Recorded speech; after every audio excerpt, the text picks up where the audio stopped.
They'll blanket you in Wi-Fi and profit off the radiation. Congregation collecting the people for that Satan. I keeps it blazing, cause I can read between the lines. I ain't blind, we unwind what they're really saying. Genetically modify what you're tasting. Loan you that cottage promise, so now you live up in your mom's basement. Redesign time so your mind is always wasted. Program to crave the basics. Keep the beta in stasis. Pay the state, kid. You're in debt for being born. Messengers are mourn, just the price for being warned. Don't be alarmed, disconnect from their machinations. Stop subscribing to the folly of own nations. Bone breaking ain't the answer, cause they seek the ownership of souls. Spread the seeds and watch them grow. Break the chains of control. Break the chains of control.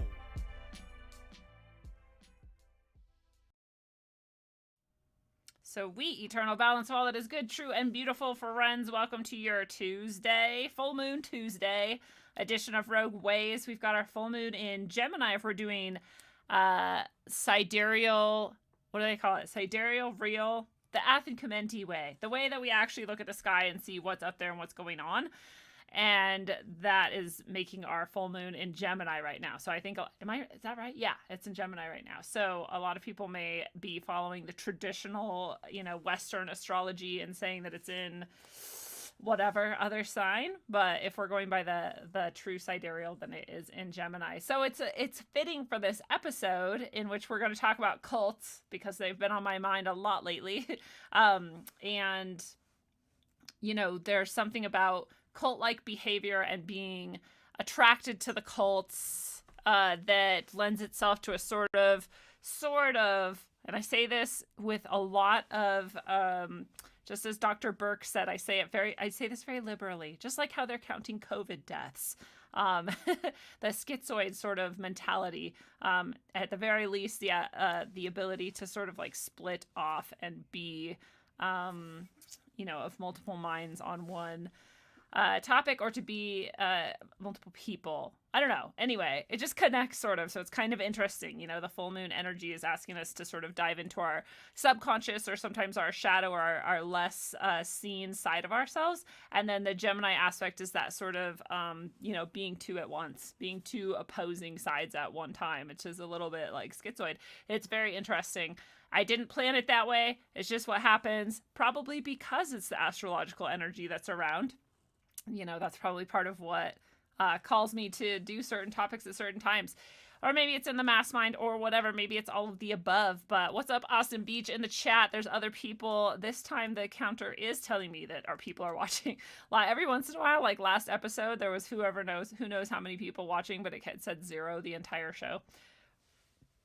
And then I get done and it's like hundreds of views. And I'm like, well, then clearly not 0 people were watching at any given time. But today I see you all out there. I just don't see you in the chat yet, but it's nice to see Austin. Hopefully some other people jump in and say hello and what's up. So yeah, happy full moon in Gemini, and it's in about an hour and a half. So if we're still going, we will be talking as the moon is officially reaching its fullness. Is that called zenith? I don't know, but it's coming. So, we're going to talk about cults and cult-like mentalities, and I just, like everything, I'm like, this is what I've been thinking about lately. It's some of my thoughts, and I just wanted to see what the official word is on what cults are and are not, and what the behavior is like. And I really already know that it's going to tie deeply into the episode that we did here on Rogue Ways on groupthink and group mentality and group psychology.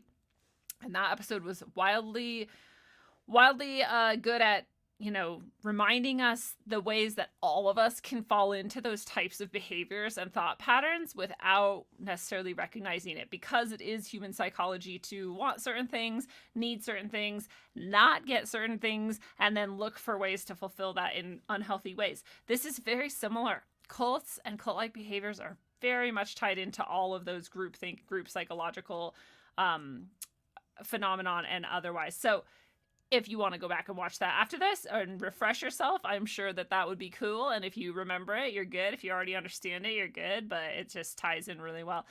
Oh, other people are saying hello. So we've got Snake Jones in the chat. What's up, Snake? Snake Jones knows. Biggie Smollett's in the house. What's up, Biggie Smollett? Nice to see you. Jeff Green is here. We got Cherry Falls. And who knows who else not saying hello yet out there. I believe I may be on a show with Snake Jones this Saturday. Snake, if that's true, you can confirm in the chat and I will let people know. Junior D is also here in the house. Nice to see you, Junior D. So, oops. Oh, you didn't see that. Good. Sometimes I forget which screen I'm on or what your view is. What's your view, guys? But I do want to jump into things and get started here. Dire Straits is also in the house. What's up, Dire Straits? So as always, I want to remind you guys, I've got the site, rogueways.org or corysharman.com. Same site, 2 different addresses. Most recently, I have A Silver Moon Return, which is about some poetic ways of looking at soul retrieval and past life healing. All kinds of stuff here for you. Years and years of content crafted for you so you can read all about it. You can also go grab some of my books that I write. I've got 4 books out now, I believe. The most recent is Earth, A Trough in Time, all about our modern era right here and right now as we battle the dark forces that come forth, mostly in the form of electronics and robotics, but are actually ancient evils, and how you connecting to your heart and soul can completely defeat all of that and render it pointless. You can also read about and grab yourself a tarot reading if that's something that interests you. I just did a super awesome tarot reading for all of 2021 that you guys are all going to get to see, tomorrow or the next day for New Year's.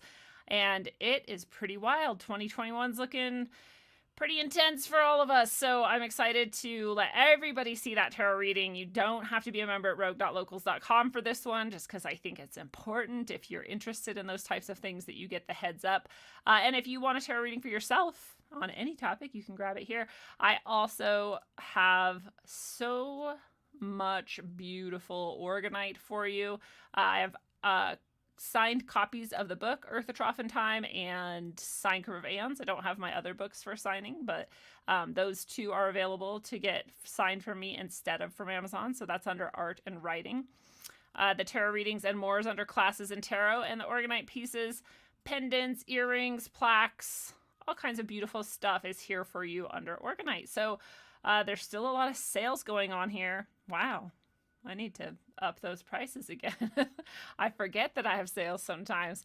And I also want to invite everybody over to rogue.locals.com. We have cool things going on. Our latest sort of dive was into this drone show I found out of Wuhan. I don't know if you guys saw this, but I got this screenshot from it because, it's a drone show. There's all kinds of shapes and shit they do. It's pretty cool to watch if you're into that. It really just makes me feel like, how are we spending time and money on all this bullshit when there's real people dying of real problems in the world? But whatever. You can also marvel at the technology, but this weird image was displayed. So each one of those dots is a little tiny drone, and they're all working together. And so we did just sort of an analysis, and one of the members of the group, Lacey, noticed that this 11-pointed, 12-pointed star is actually Clifothic, if I'm saying that right. The Clifoth from the Tree of Life and the, different layers of what many people think is the demonic. So they're all represented here in this shape. She also found the Star of David in this shape. It's around the center here. I don't want to scroll down because I don't necessarily want people who aren't in the group to see all the comments, but you can go to rogue.locals.com if you want and see them. But she found it and traced it out. And then I noticed some of these symbols here are, some of them are astrological. This one looks like the Libra symbol. This one, this sort of almost A shape, is something I've seen in different alchemical and magical circles and summoning type things. And then someone pointed out too that a lot of these are mirrored. Here's this A type thing, and here's another one. I'm sure people are like, oh my god, it's not an A, you idiot, it's a bleh. I don't know what it is. It's a symbol I've seen in magical and alchemical stuff. So, then you're like, okay, so why is China doing a drone show with this seemingly flaming pillar or tower with the Clifothic shit and who knows summoning what, and the all-seeing eyes here in the middle? Oh, there's the Star of David right there in the center around this all-seeing eye. So there's just all this symbolism. And was it earlier this year? I can't zoom more, sorry, but I can go to the video and see if I don't get a copyright strike. I'm sure I will. You know, here's the video, and I'll try to pause it at the right moment. There we go. I don't know if that's better. We'll leave it there for a second. It's just pretty weird. There's like this boat in the middle with like a candle or something. I mean, that really looks like the Chariot card, which I just had in the 2021 tarot reading, which I'm just noticing is interesting. Maybe this is meant to be a pillar of water. Maybe it's meant to be tree-like and be like a tree of life sort of thing, since they're going Clephothic. But whatever it is, it's wildly weird. And I don't know if you guys remember when we talked about the military exposition, like fucking party or whatever they had, you know, that shit that they do where they're just like, woohoo, we're like in the military and here's all our fireworks and shit, whatever are you supposed to call that? Whatever it is, it's a ritual, right? We always see the ritual aspects of it and the ceremonies that they're doing and sort of the signaling, and it showed like the whole world in flames. It showed like China overtaking the United States. I don't even remember all the shit that it showed, but that was earlier in the year, or maybe it was at the end of 2019. I'm losing track of time here. But that was out of China as well, right? Those were one of their military fucking celebrations or whatever. So we had that. Then we had Wuhan being the alleged center of the alleged outbreak of the alleged virus. And now we have this drone show in Wuhan with this weird fucking summoning lights shit or whatever is going on. So pretty weird. I don't know if anyone else who's talking about this, I feel like is often the case. Many people will talk about it now and no one will remember that I brought it up, but whatever. I'm just glad if people talk about it. And if you notice anything about this, let me know. I think it's just very interesting. I'm like, I wonder if China's never really been very good at this game that the Western world seems to play by taking advantage of these mass celebrations or these mass events and using it to program a certain, you know, magical ritual and a certain response from the crowd and certain energy from the crowd in order to like pull off their plans. And I almost feel like they're just starting, you know, but they've like nailed it right away. Like they studied it and then they were like, oh, we need to fucking do that shit too. And this is like them doing it. I don't know. Maybe they've always done it and I just only started noticing in the past year, but it's pretty weird. And it's pretty weird that it's in Wuhan. So I didn't even mean to bring that up. I just wanted to show you guys rogue.locals.com where this conversation was happening, so that you can go be a member if you're not already, and you can become a supporter if you like what I do and you want to support. $2 a month or more. But let's see if you guys in the chat have shit to say about all that. Loving the lights here. What's up, Loving the Light? Nice to see you. Inferno's in the house. What's up? We also have, Jillian Griffle's in the house. Yeah, I'm not sure if it's flames or waves. It could be waves because it looks like I said like a boat on top, and it is a very Aquarian. Who knows?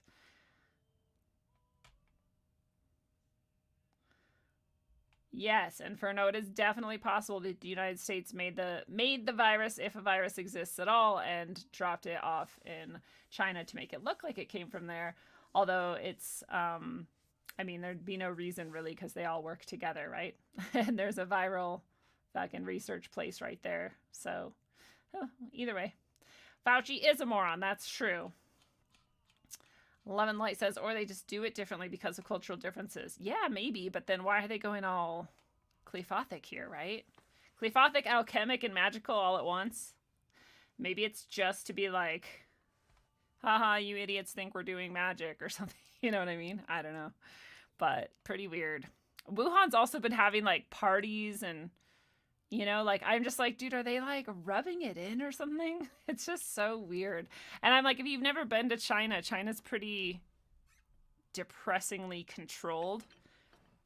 I didn't see hardly a single shred of like genuine emotion until, I don't know, until I was in some pretty poor areas. We'll put it that way. Less controlled areas. Because you don't need to worry about poor people. They'll just die. Anyway, we're going to talk about cults. We're going to talk about cult. So, cult, this is the official etymology, online definition, and history of cult, supposedly. So, cult is a noun. Obviously, it's a thing. In the 1610s, cult meant just to pay worship or to pay homage to something. And it points out that this is now an obsolete sense of the word. We do not mean worship and homage when we use the word cult now. In fact, we use something really negative instead. If it was just about worshiping and homage, we'd be using it in a positive way, right? Or at least a neutral way to describe worship. But now we mean it in like a weird mind control-y, nefarious, all kinds of like subversion sort of way. In the 1670s, it was used to describe a particular form or system of worship. So everything that had its own form or system of worship was a cult. Again, it wasn't a negative meaning. It was just a description. Like, oh, you're in that church, you're in that cult. Like, now we can't even imagine that, because when we say cult, we mean something pretty bad. So this already kind of, I was like, oh, I didn't know this, right? This was a different idea than what I had. I didn't know it was positive or even neutral. So then, it is from part of the root cultus, which is like culture, right? Culture, or to, like culture, like if you think of it in the bacterial sense, like you're, propagating something, you're like drawing it into existence, right? So to like culture, something is like this, to give care, labor, cultivation, culture, worship, and reverence. So that also makes sense when you think about, like, if you have a group, you're going to have a certain culture to that group. You're going to be trying to bring forth a certain set of characteristics from the people who are involved or whatever. So that aspect of like culture makes sense why cult would become associated with groups of people, right? It's like tended to, cared for. And then there's this idea that collary was the root of it, which means to till, which is kind of similar. You're like tilling up the ground, you're getting it ready, you're getting it prepared to take on certain qualities or characteristics. All of that is related to the origin of the word cult. None of that is how we mean it now, but that is where it came from. So it's interesting. It almost makes me wonder what went wrong there, but we'll see. R.L. Gill's in the house. R.L. Gill says the new silicone cult of high tech. Yeah, that is a cult, isn't it? Just like the drone worshipping we got here in Wuhan. And Elon Musk worshipping AI and implants, Neuralink. The word was rare. The word cult was rare after the 17th century, but it was revived in the mid-19th century with reference to ancient or primitive systems of religious belief and worship. So it was already starting to take off this negative connotation, and like, oh, you're primitive. Oh, it's old. Oh, you're so, how passe. You're in a cult. It still wasn't this like super negative control-y tendency or meaning. It was just, that's so old, so boring. Especially the rites and ceremonies employed in such worship. So especially if it was religious or spiritual in nature, then it would be culty. And in an extended meaning, it still has these ideas of devoted attention, but now to a particular person or thing. And that started in about 1829. So I love this definition by Hugh Rawson of wicked words in 1993. Because I think we most often use it this way, and I think it's funny. He says, cult, an organized group of people, religious or not, with whom you disagree. Because we seriously,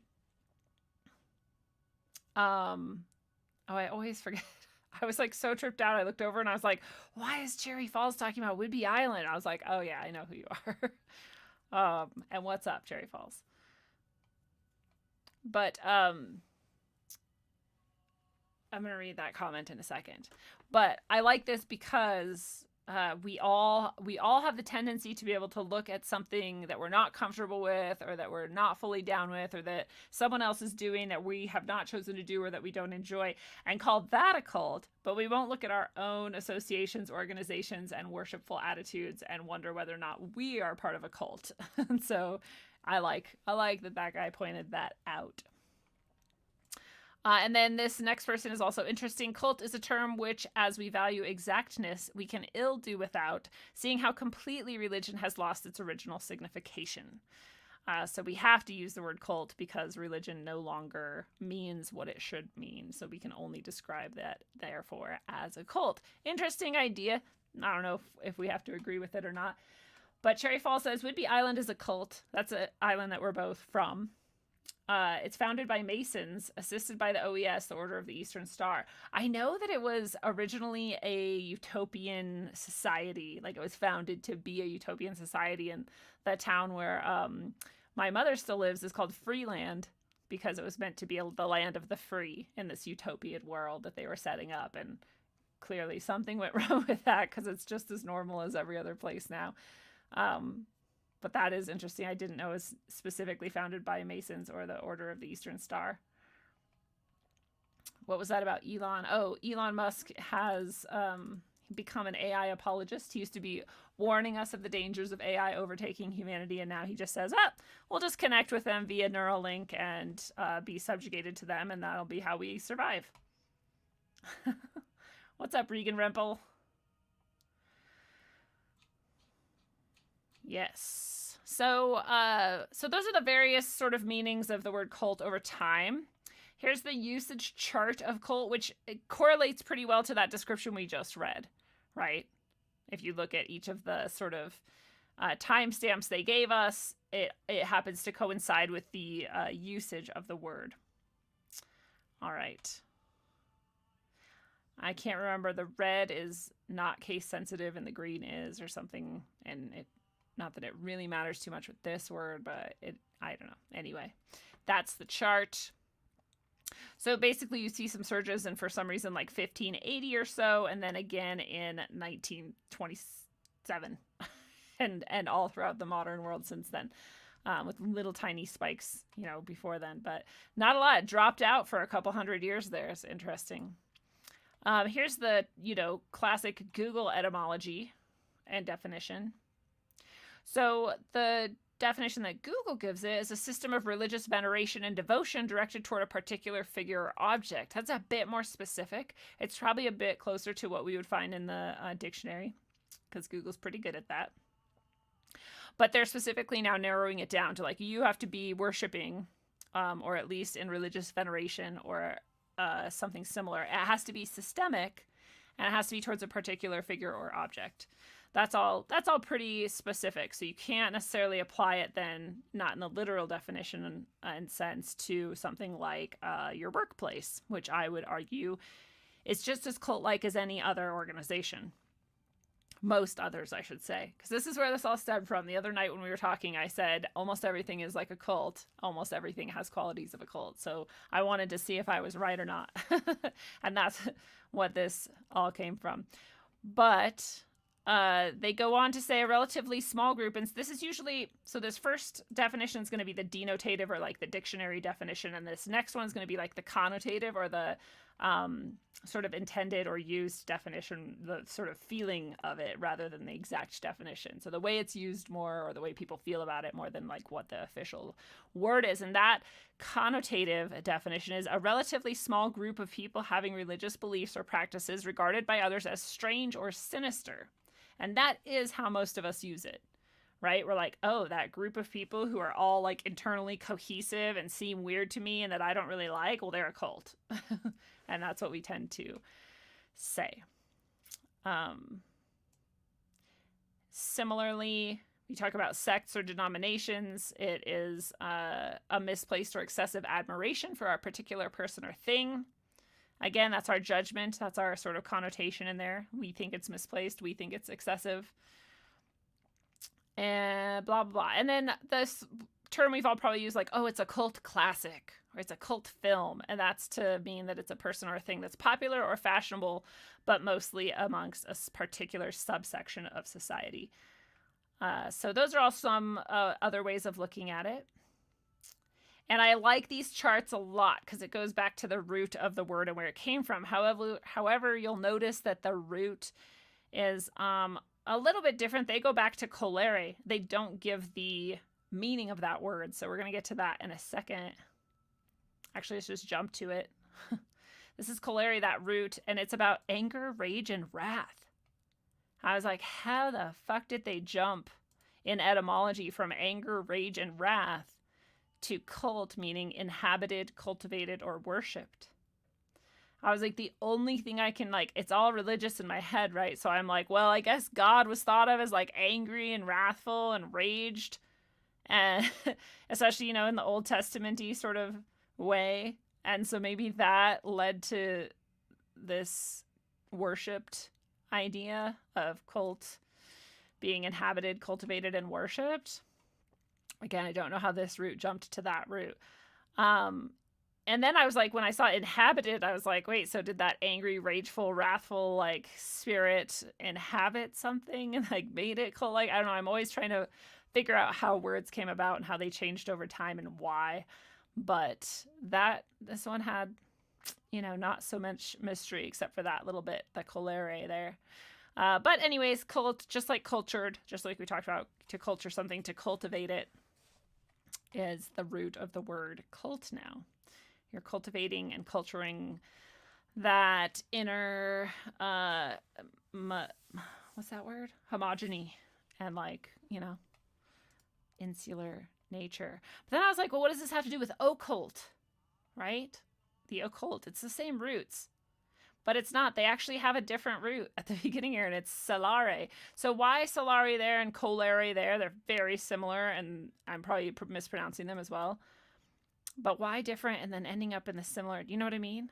It's a weird choice. And I point this out because we don't always actually know the exact root of a word. We aren't always actually able to trace it back to a really specific source. Or sometimes we make jumps that are like, it's probably, but we don't actually have a lot of evidence for it. So I'm not sure that this choleri and this solare are different. You know what I mean? That they're not both the same, actually, and just slightly different spellings or something. Anyway, this one now in occult is supposedly to hide. And that was interesting to me too, right? If the root here is angry, rageful, and wrathful, and the root here is to hide, it's just interesting. You wonder what kind of energy is like going into these words over time. What are you guys all saying over here in the chat?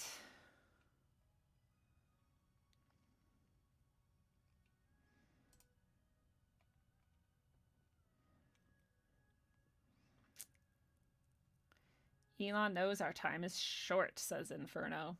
Yeah, I don't know. He seems to. He's at least a very good actor. Timmy Neely's in the house. What's up, Timmy? Timmy points out, religion is not what real spirituality is. It's, in fact, the opposite. I would tend to agree. Although they're not mutually exclusive. There are plenty of people in plenty of religions that are very spiritually true. Good, true, and beautiful. And there are plenty of people who say they're spiritual who act more like religious, unflinching, unquestioning, unthinking cultists. Chris Phoenix is here. Chris, we haven't seen you in a while. Nice to see you.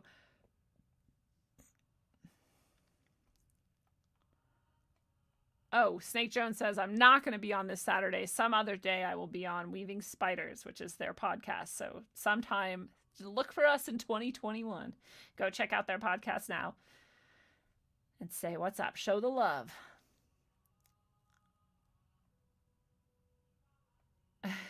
R.O. Gill says, my workplace makes us want to commit suicide every day. Yeah, most workplaces do. And if they're functioning how they are intended to, they're super cult-like.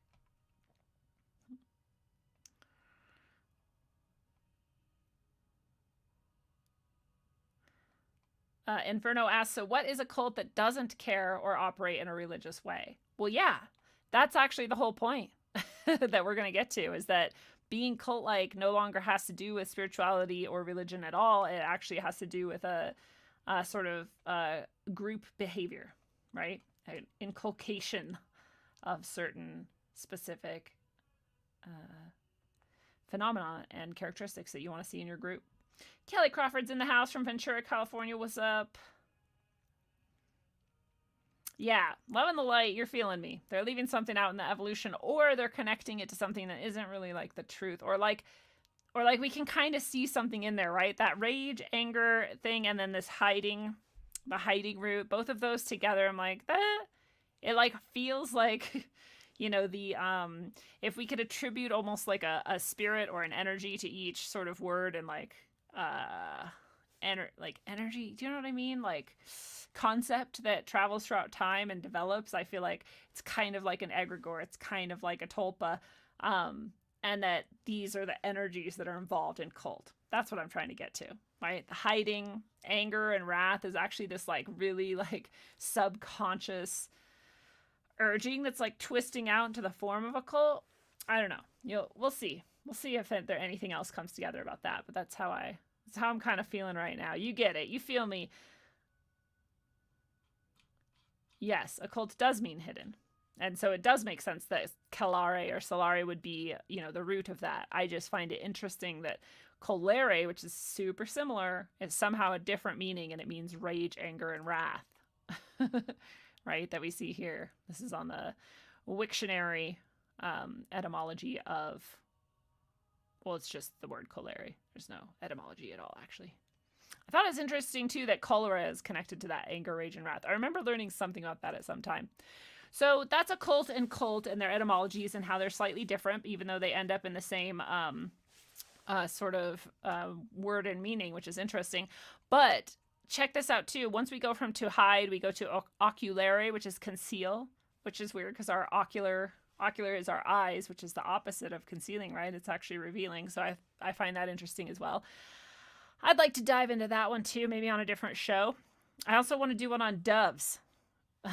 We're going to do a dove show at some point. It's going to be cool. But and then it goes from there to occultare. Yeah, that's an R. Occultare, which is secrete, to secrete.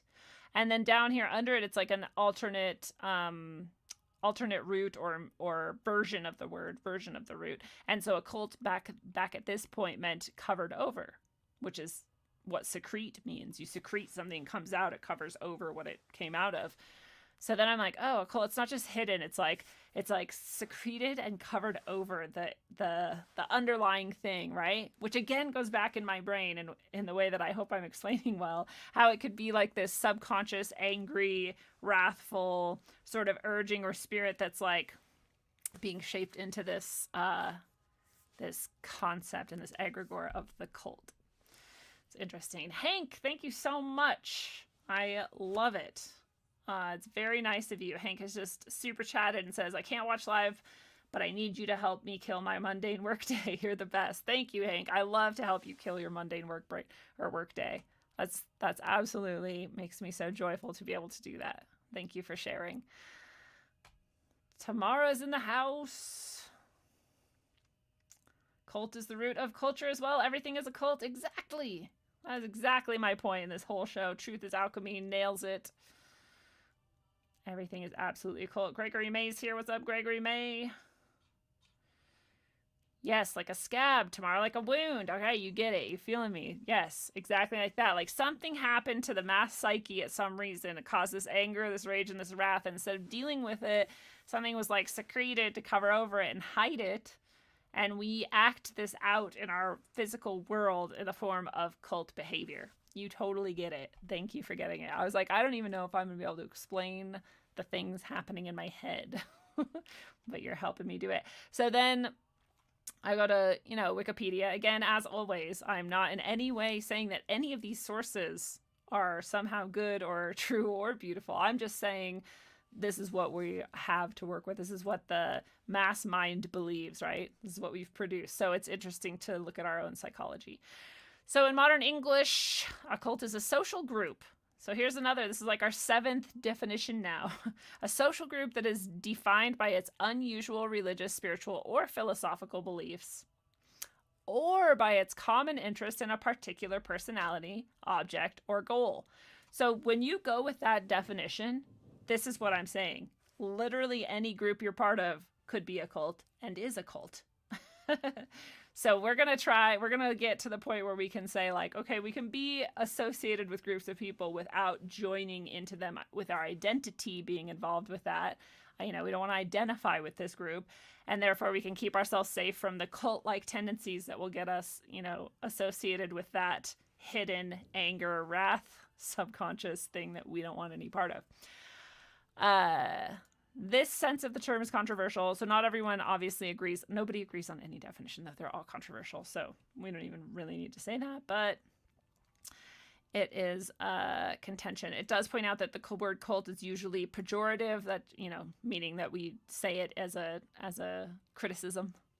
Like, oh, you're in a cult. We don't say that about something we like, right? We weren't like, oh, I really like my new church. It's totally a cult. Like, nobody's going to say that.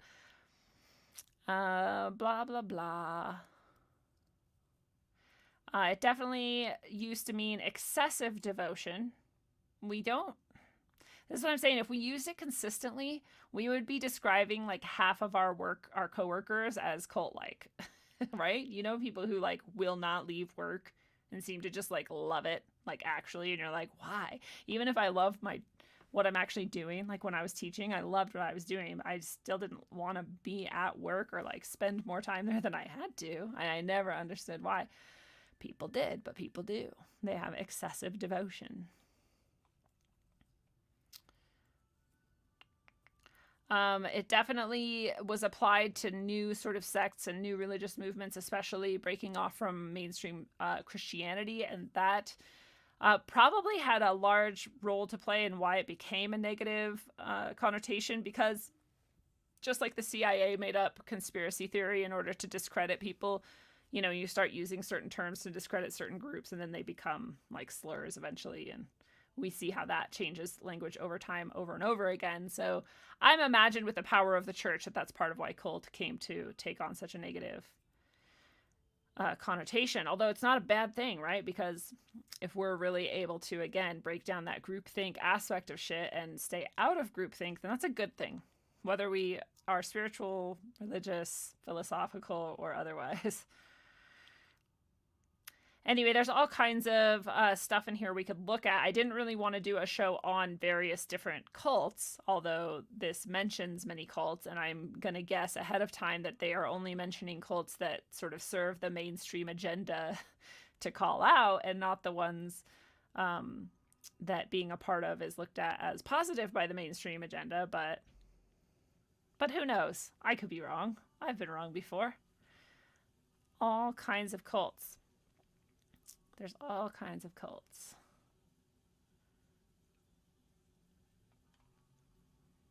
Thank you, Regan. I knew there was something I had learned about color about why it has to do with anger, and it's because Regan says it's due to the choleric or red color that people turn before they die.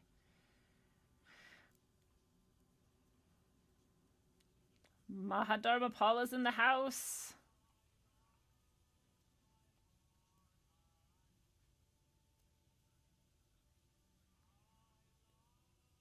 Exactly, he's in the house. We have so many eggs from our chickens, we're about to give some to our neighbors. They're so good at laying eggs.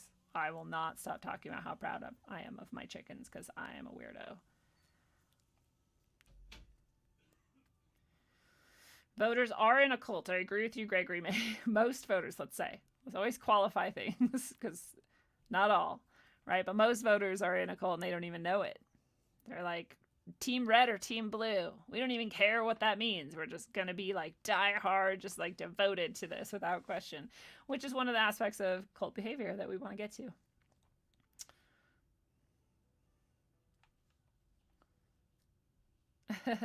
Joe Rogan said, Mahadharmapala says, Joe Rogan had said, a religion is a cult around a dead person. In a cult, the founder is still alive. That's funny.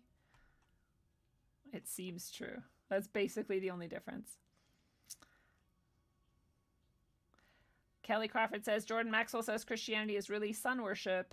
Yeah, there's a lot of astrotheological people out there spreading that point of view. I mean, you cannot deny the similarities, right? But are Christians worshiping the sun? No. Is somebody using their worship and directing it towards the sun? Maybe. It's totally possible, right? Chris Phoenix asks, is Christianity a cult by your definition? Literally everything is a cult by my definition. Any group that any humans are in is a cult by the definitions we have seen, not even by my definition. Just these are the way that it's defined. It describes every place I've ever worked, every group I've ever been a part of, ever. And I'm guessing you too, if you think about it hard enough. So yes, Christianity is a cult. Blue Oyster Cult is a cult. So, you know, there's people who've gone into great detail psychologically, sociologically, and they've looked at all of the aspects of cults. So let's remember, when these people are doing this research, they actually tend to come from a Christian background, and they're looking at Satanists. So it's definitely got an agenda, right, behind it. And so some of the things they list as examples will be very biased. But we look at the actual qualities themselves without the biases. It's interesting. And it describes themselves, if they're being honest, most of the time. And also all of us in every group we've ever been a part of. So let's just see. We have the group. This is the list from Cult Research, characteristics associated with cults. It's not a scientific list. It's like a qualitative list of things that people have tended to notice. Again, just like that one funny definition we read, which is actually the most honest one so far, a cult is something that you use to describe any group of people you don't like. But we should be more precise in our language, and we would solve the entire problem around the word cult, because all we really have to describe is abusive situations in which power is abused or people are manipulated, and especially in a situation that relies on group psychology. That's really all we mean, right?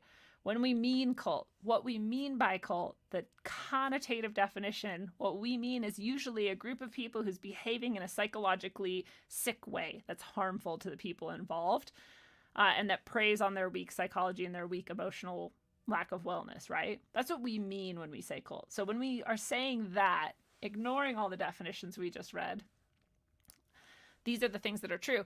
The group displays excessively zealous and unquestioning commitment to its leader.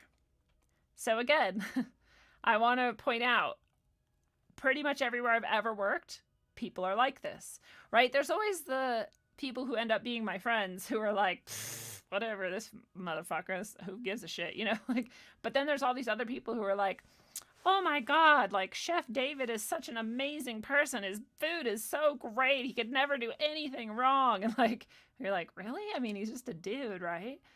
So it's like, or like all the principals I've ever had, there's like people who are going to talk shit about them, sure. And then there's all the ass kissers who are like, this person can do no wrong. I love them. I'll do anything they tell me to do. I'll back them up on anything they say without even wondering if it's the right way to go or not. Like, and it goes on within every hierarchy basically I've ever been a part of. So we have that. If it's like, who determines whether it's excessive or zealous? I mean, in my way of being, any kind of adoration of a leader is excessive. I think a good leader doesn't need adoration. I mean, you compliment anyone where it's due, whether they're a leader or not, right? I don't know. I think it's weird to adore leaders. So that's always excessive to me.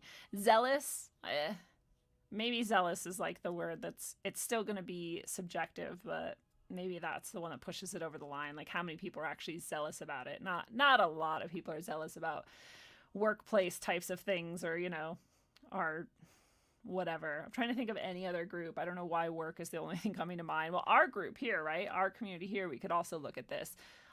None of you are unquestioning towards me, which I love. Thank you. I don't even know that I'm like necessarily a leader of this group, but I'm at least the person on the screen. But you're all part of this group too. And I don't think there's any aspect of this where anybody excessively has any kind of devotion to me or doesn't question me, which I love. I love that. Please, let's always be like that. It drives me insane, the groups that form around certain shows and podcasts that just like God-like. They're like, this person is God. I'm like, well, they're just like a person. Like, they probably shit and it probably smells bad, and I don't know why you just like unquestioningly adopt anything that they say. But that's part of it. Unquestioning commitment. It's so sad to see. Let's never, any of us, Stop questioning anything or anyone. When you do question in many of these situations, questioning, doubt, and dissent are discouraged and punished. I've been in, like Facebook and other online communities of other shows and podcasts and stuff where people will attack you if you question whether or not what the person on the show said is true. That's fucking crazy to me. I was like, whoa, wait, I thought we were all here to learn and question. Like, no, that's not, it's bad. Okay, I guess I'll never ever come back. Because I don't appreciate that. I love being able to question literally anything. Hierarchies are often like this, though, right? Any hierarchy you've ever seen, the person who's above anyone, whether they're at the top or not, doesn't want to be questioned. And if you question them, it's like an affront. Like, how dare you?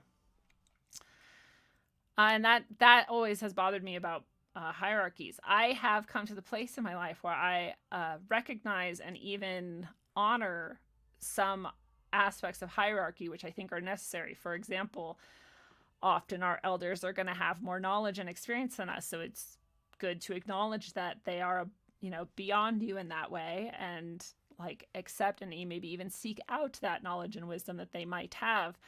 At the same time, you would always question whether or not that was actually true, because sometimes things change, or some people are just dumb and you just can't take shit absolutely, right?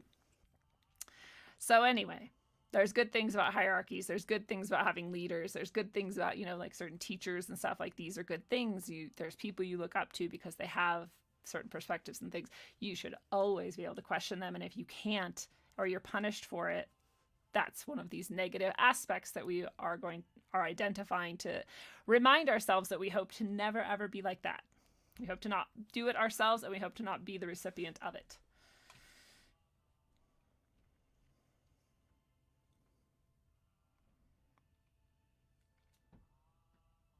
Happy New Year. Yeah, we're heading right up to the new year. I'm excited for you guys to see the reading for 2021. It's pretty cool. Jay Rocco's in the house. He says CNN is a cult. Yes. CNN is a cult, and all of the watchers of CNN seem to be enthralled by that cult. You cannot question it. You are punished for questioning it. You're a racist if you question it. And sexist, I'm sure. Truth is Alchemy says, I'd never want to be a part of any group that would have me as a member. I understand. Tomorrow says, Christians worship Ishtar on Easter morning. Well, they don't mean to, but that does definitely the symbolism of it. Love in the Light says, we are a cult. We worship the seeking of truth. See, I love the poetic sort of meaning behind that, but I would say be careful even there. What's truth, right? You'd hope it's objective, but there is no such thing. Kelly Crawford says it's 1,000% possible, but I have to admit the evidence is intriguing. I think we went back to talking about astrotheology there. It's true. I mean, if you cannot deny astrotheology, you're like, it's 100% of it lines up, and it's the reason why we see it in every single culture all over the globe. But that does not mean that Christians are astrotheologians, right? Or worshipers of astrotheology, because it's about intention. That's my belief. It's like, if you are doing this and that's what you think you're doing, then that's what you're doing. Again, is someone else taking your energy somehow and like siphoning it off towards their own fucking egregore and shit? Probably. So like, there's where you might want to do your own thing, not be in a cult. But yeah, I'm not going to pretend to tell somebody what they believe or what they're worshiping. Yeah, Mahadharma Paula points out the martial arts community is insanely ripe with cults and worship of teachers and systems. A lot of abuse goes on towards all ages. Yeah, and the abuse, I know, goes all the way from the severe, like the physical and the sexual, to the very, very sort of like light, you might say, but just also very damaging psychological abuse of treating someone in this way where you're not allowed to question, you're not allowed to, and you have to worship this person. And if you don't worship them, there's something wrong with you. Like, it's pretty sad. And I think it's true in every single type of community. So the martial arts community is one. I think every type of spiritual community, every religion has this proclivity. Again, every workplace has this proclivity. There's plenty of workplaces that fall like very much at the lightest end of the cult-like situation, and there's some that are like all the way down, you know? Pyramid schemes tend to be more culty. The Drunken Fool says, I can't wait for the Church of Racial Equality and Social Justice. Can't wait to steal the collection tray, that is.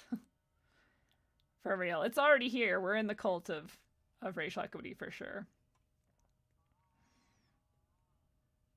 How do you think we got here? Again, I think it has to do with that weird root we're seeing, right? The anger, rage, and wrath, and the to hide. I genuinely feel like this is an expression of an ancient harm and hurt done to the human psyche that we are unconscious of, and that is manifesting itself in this way, right? That idea of secretion that we talked about is like covering over this and like building like a shell around it to protect it. And so we have to like bash through that and confront it. This is very similar to the tarot reading for 2021, actually. And so it's all tying together.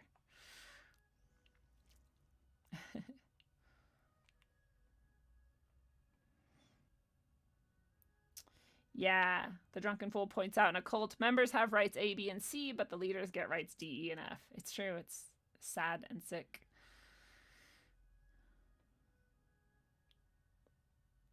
I don't know how far back I am in the chat. Okay, I just caught up. Yeah, and so we think of cults as like, you know, drinking Kool-Aid, committing suicide, killing each other. And like, that's a pretty extreme version of it. But then you look at like what the actual qualities and definitions are and you're like, oh, like literally everyone's in a cult. All right. So back to the list. The cult research says another quality of cults is mind-altering practices, which you're like, yeah, okay, here's the Kool-Aid and shit. But they point out this can be things like meditation, chanting, speaking in tongues, denunciation sessions, or debilitating work routines. And so I like that they point those out because many of them are things that cults actually have used in order to get people into certain mindsets, which make them much more easily placated and suggestible. And so, you know, as much as I think meditation is a beautiful thing, everything is a tool and can be used for good or for evil. So, you know, just be aware. If you're in a group where you're being heavily pushed maybe to do a lot of this stuff, like maybe there's a reason why, and maybe they're trying to get you into certain states of mind in order to more easily ply you. I don't know. So it's just interesting to think about. But I think they chose this list mostly, especially this first part, for how closely associated it is with what they think is satanic.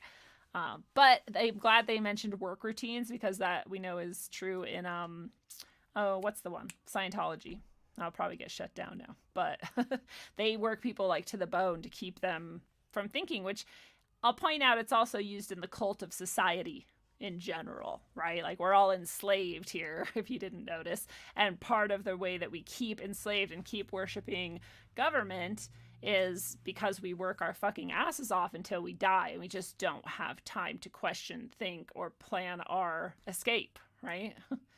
So that cult also exists, and we'll talk about it too. And there's one of its methods right there. These practices are used in excess and serve to suppress doubts about the group and its leaders. So yeah, I don't know if you've ever been like invited into a group that starts doing these things to like the extreme, like all day, every day or something, and then you might question it. The leadership dictates, sometimes in great detail, how members should think, act, and feel.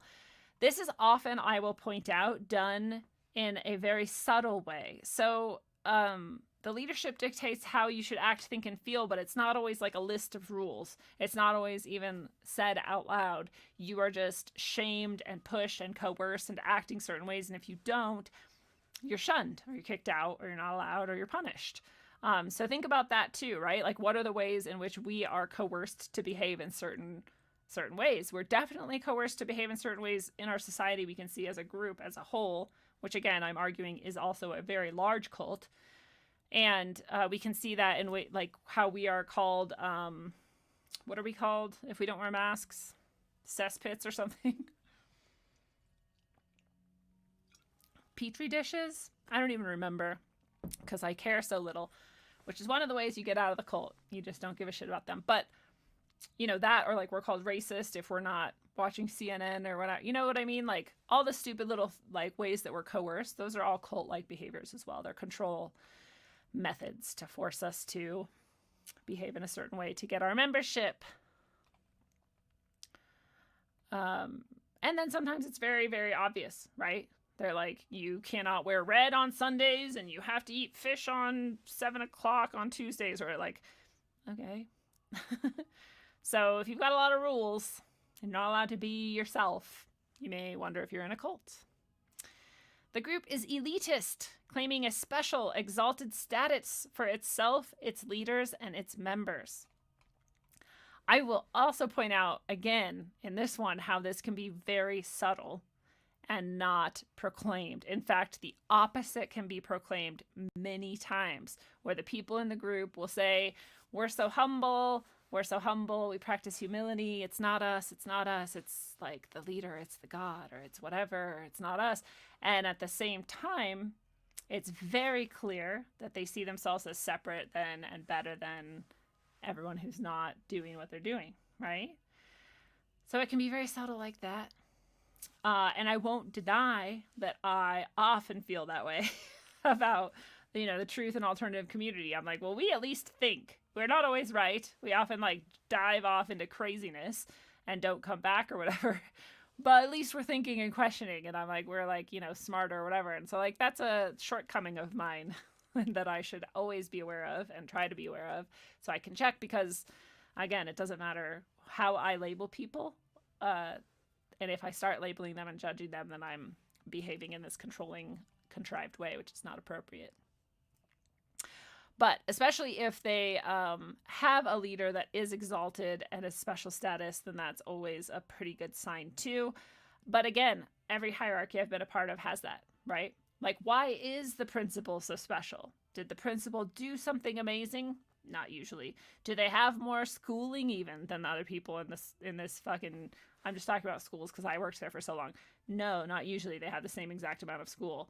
Do they like have higher like IQs or something? No, they don't have a higher IQ. Like, do they wear better shoes? Like, no, they don't. Is there anything that actually qualitatively makes them better than anyone here? No. It's like, why are we worshiping this motherfucker? And it's like that at every job I've ever been at. You know, you've all had the experience too. Like, half my bosses in my life have been far, far stupider than me. And I'm supposed to do what they say and like not question them. And I think that's insanity. And I think that's one of the things that is very, very cult-like about most organizations. There's almost always a leader, and they're almost always not special, but exalted nonetheless.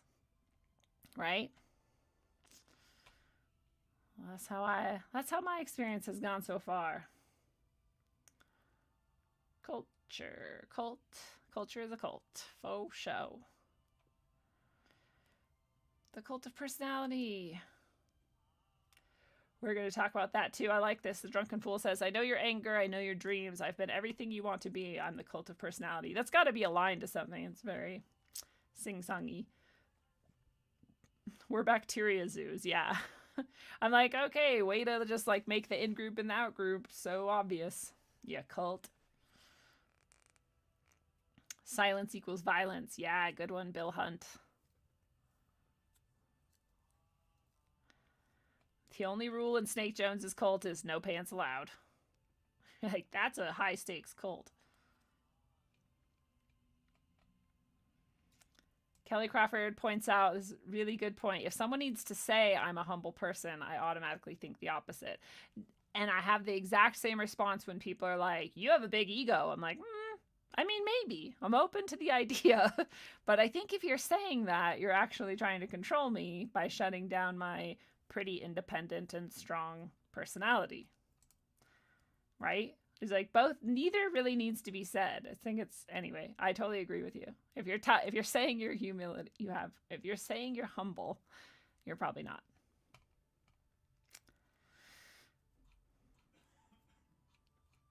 The song Cult of Personality by Living Color. Oh, thank you. Howie Dunn says, much love. Much love back at you, Howie. So the next thing going on with cults is that the group has a polarized us versus them mentality, which may cause conflict with the wider society. It also may not cause conflict with the wider society, but that us versus them mentality is one of those that I see a lot in our wider community, the truth/alternative community.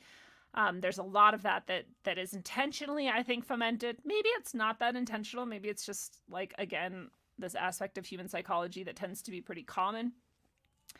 Especially because I think a lot of us in this community do feel sort of victimized. Like society is fucked and it's always been fucked and we're like trying to fight through it. And so that feels kind of like that. And so then we feel like us versus them. And we even use that terminology. We're like, they do that. Who's them? And it's like the rulers, the elite, the whoever. We're like, oh, it's us versus them. And so again, I often try to intentionally foment the opposite, which is why you see me doing shows like Don't Fuck the Police and things like that, because it's dangerous to label any group and say this is them and this is us. And so most groups have that. Most subcultures have that. It's a pretty, again, like psychologically just human thing to do, but it's a really good thing to become as aware of as you possibly can and intentionally dismantle. For example, it's very easy to say like, well, yeah, there's a lot of police who abuse their power. There's a lot of police who might murder people. There's a lot of police who, whatever. There's a lot of things you could criticize about being police, but there's a lot of police people who are beautiful, amazing humans and who would be your best allies in any kind of situation where you might want some allies.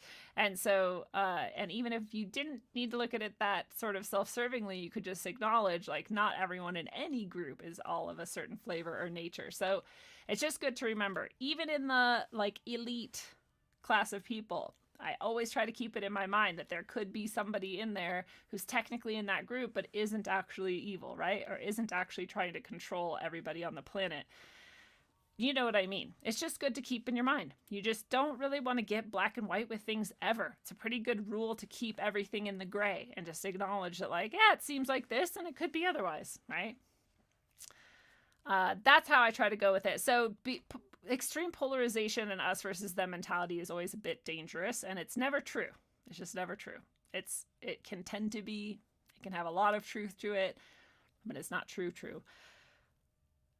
Another quality is the leader is not accountable to any authorities. It's funny because if you just like think about that statement a little bit, it's kind of absurd. So if the leader is accountable to authorities, what are the authorities accountable to? A higher authority? And then what are those authorities accountable to? Like, who watches the Watchmen, right? It's turtles all the way down. Like, it's just, I get what they're saying, right? If you have a leader, it's basically like if there's no checks and balances, if there's no way to like hold somebody accountable, is how it should say, right? That's how it should read like that. The leader's not accountable, period. Leader has no way to be held accountable. Anybody that has no way to be held accountable would be dangerous. It's a dangerous situation to be in. So again, a lack of accountability is cult-like. Do we have that? Can we see that in our society? Yeah, it's everywhere. You're like, all of this shit with like the voting shit, if any of it's real, right? Whether it is or not, this is what they're saying is happening. They're saying like this many more votes than registered voters, and this guy like signed off and certified it even though there was all of this evidence, and like these things are like technically treason. But, like, no one's going to go to jail. So you're like, there's no accountability at all. So we're in a giant cult, and our leaders are unaccountable. But we all knew that. I like how these people point out, though. The leader's not accountable, unlike teachers, military commanders, ministers, priests, monks, rabbis, etc. Although, like, that seems silly to me because we can think of examples of every single one of those types of people who was not accountable and wasn't held accountable. So, but whatever. Again, this list isn't perfect, but it's a nice jumping off point.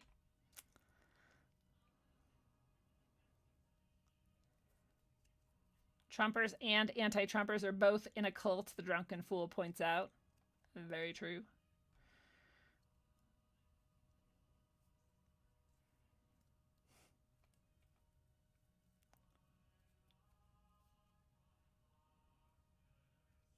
Truth is alchemy. Just watched Spaceballs. So did my friend. This is the time of year for Spaceballs.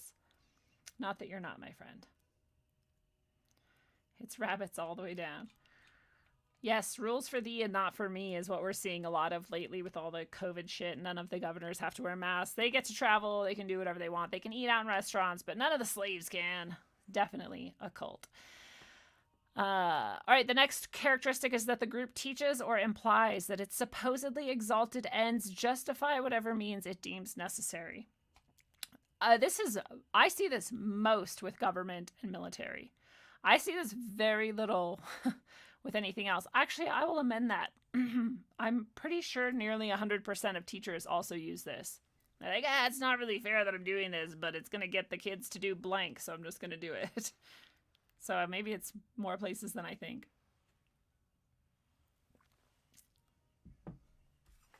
But we definitely see it in all kinds of military and government settings. Like, well, I'm just going to take this power and shut down the economy because it's going to save people's lives. Who cares about all the people it kills? Those lives don't matter. Only these lives matter. This may result in members participating in behaviors or activities they would have considered reprehensible or unethical before joining the group. We definitely see that, mostly in government, military, police situations, etc.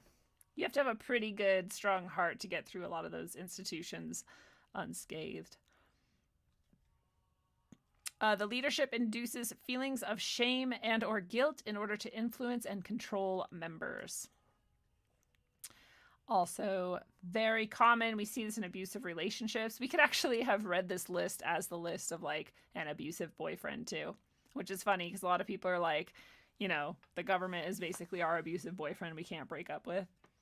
It's true. It's true.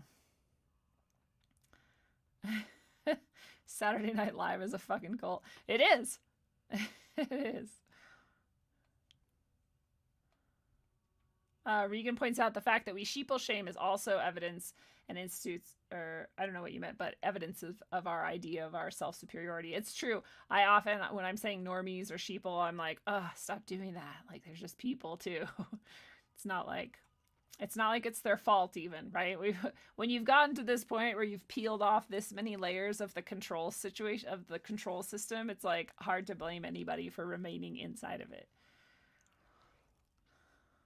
Yes, please hit the like button. Thank you for remembering, Drunken Fool.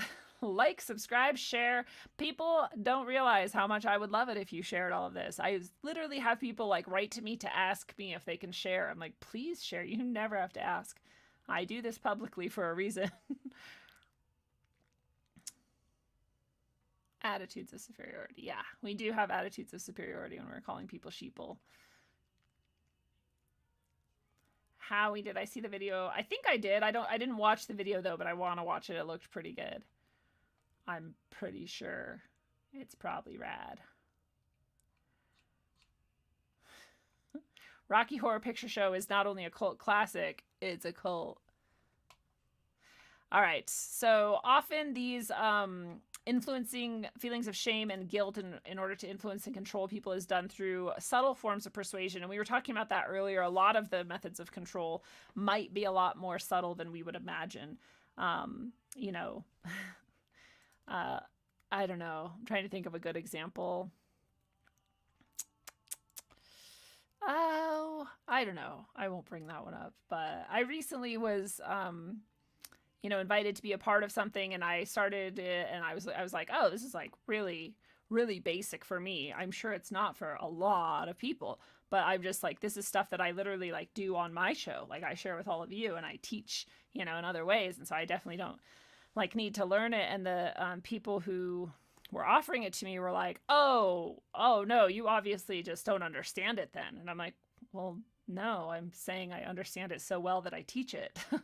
And like, oh no, I mean, you don't even know that you don't understand it because you're not in a position yet to where you could understand it. So once you get to that point, you look back at this and then you'll realize you need it and then you'll come back. And I'm like, this is pretty convoluted, but I think that was meant to make me feel ashamed or stupid. And it's pretty subtle and I'm not falling for it. So I was like, well, maybe, maybe it's possible. It's very possible, but I'm not gonna let it make me feel a certain way, and I'm gonna go now. I think they had very good intentions in their heart, but I think that they couldn't question their own assumed sort of superiority and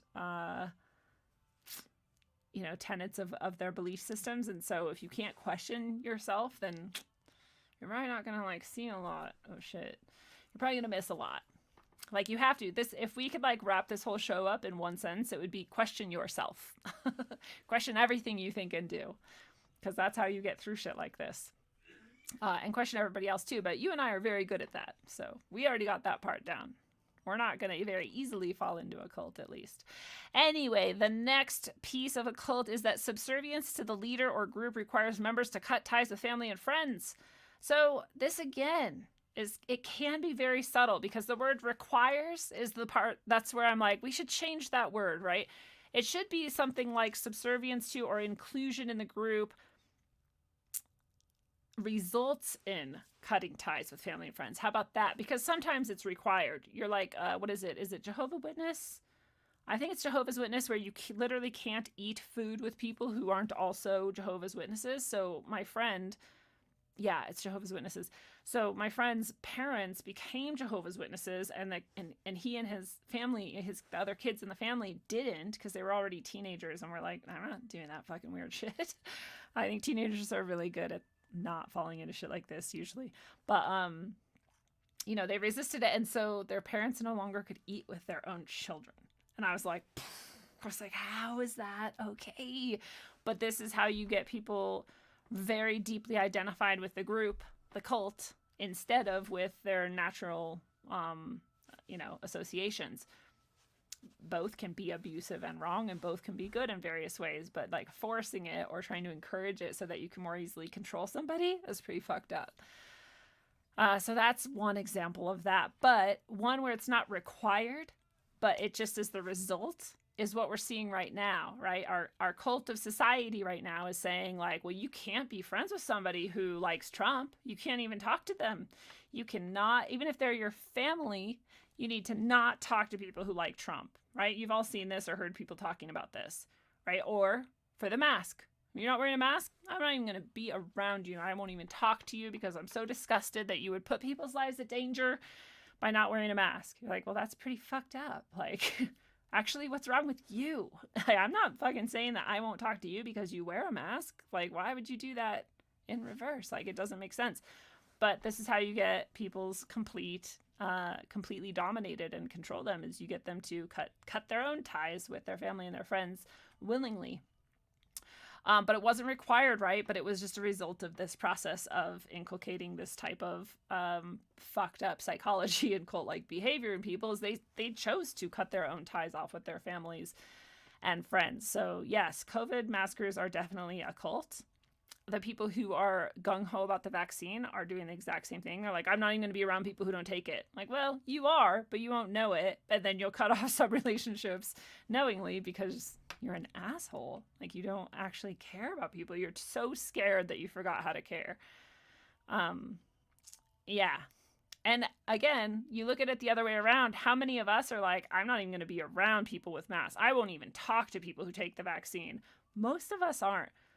Although I'll point out, my good friend Brian said, I don't know if I want to be around people with a vaccine because they're like shedding all that shit. And now we're seeing this supposedly mutated form of this alleged virus. And it's probably coming from the vaccines. And I'm like, well, if vaccines are real and there is actually a second strain, it is probably coming from the vaccine. So it actually would be a good reason to not hang out with people who have gotten the vaccine. It's not a bad point. But that is a little bit different. That's based on rational thought, Then again, they think theirs is too. I don't want to be around you if you're not wearing a mask because you're sick. You're like, but the mask doesn't keep you from getting sick. Anyway. So this behavior of cutting people off from their family and their friends, whether it's required or just a result, radically alters the personal goals and activities that people had before joining this group. We also see that radically so with this whole COVID restructuring of society and the Great Reset. People aren't even going outside sometimes. Like, what the fuck? It's fucking crazy. Often we see that the group is preoccupied with bringing in new members. We see this a lot in like business situations, and I don't know if that's very cult-like. It's just like you just want more money or influence or whatever.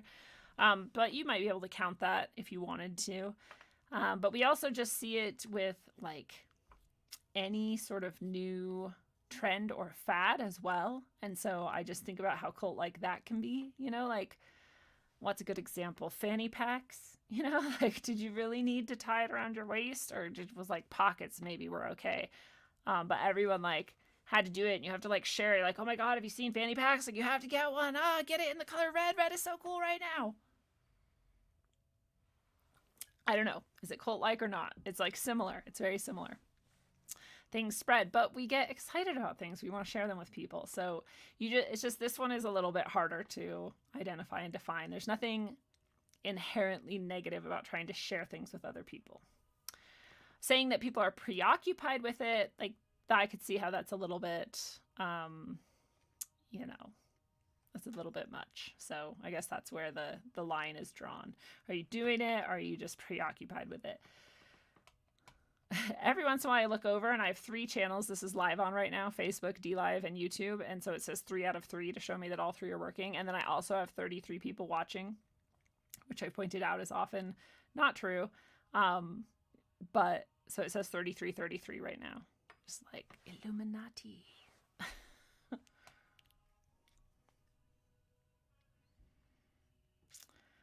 Government is literally mind control. Yes, it's a cult. It's a cult.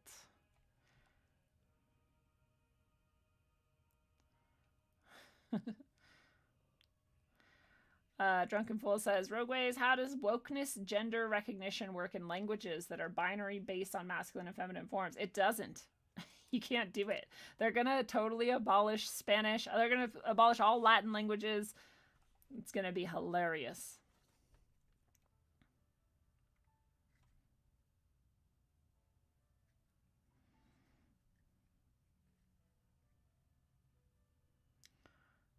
I love it. Red and blue hates you. My Republican, Democrat, Republicrats, Demopubs, I don't know, Demicans, they're all the same. Truth is Alchemy points out that the vaccine will most likely cause you to shed whatever is in it for 18 to 22 days. I don't think the nice part for us is that even if there's viruses that are real and they are in this vaccine and will be shedding, I'm not as worried about a virus as I am about the mRNA, and that cannot shed. So they can keep all their DNA editing to themselves.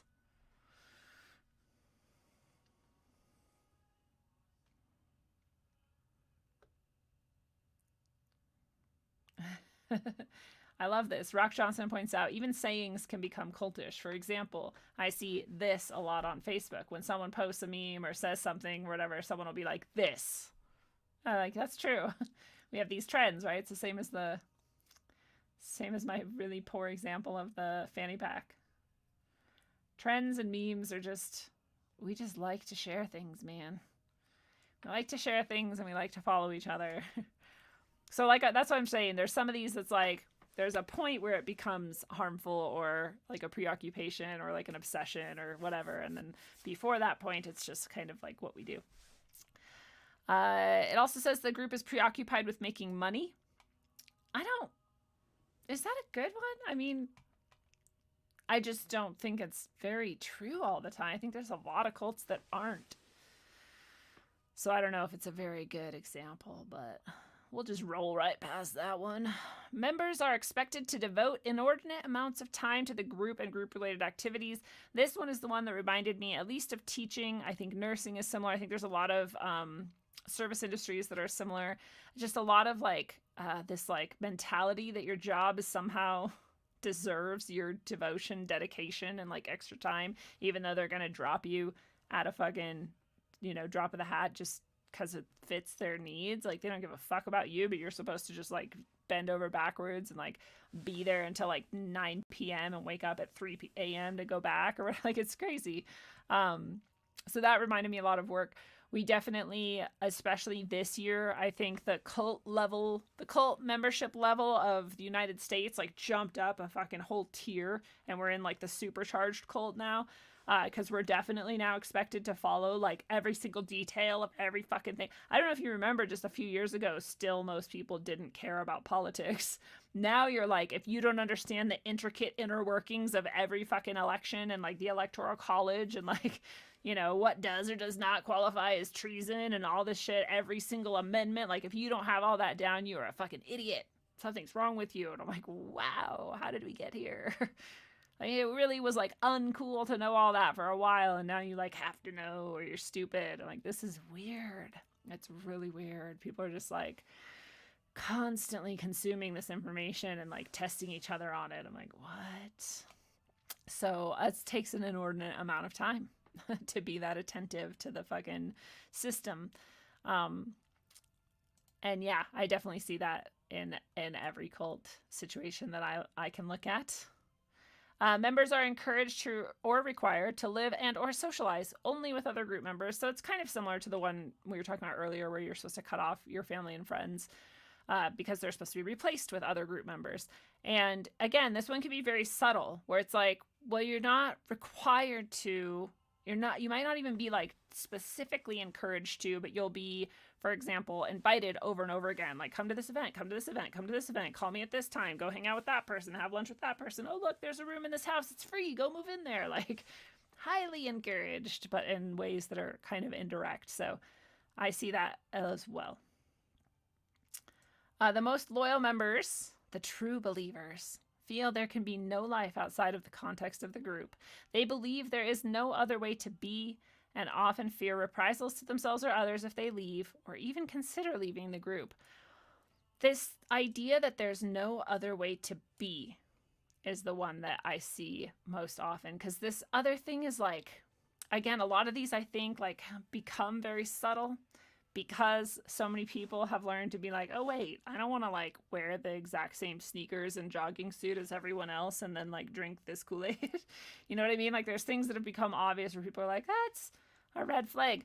But there's other ways to accomplish the same brainwashing and psychological goals in a more subtle way. So this idea that there's no other way to be can also be as subtle, where it's like, yeah, you can go, you know, hang out with the plebs. It's just that they're dirty and fucking stinky and horrible people. But yeah, go do it. You're like, well, I mean, fuck. Like, I guess there's no other way to be then, right? I guess I have to be here in order to be pure and true and beautiful or whatever. Like, so it's like a social pressure often that's just a bit disgusting. Yeah.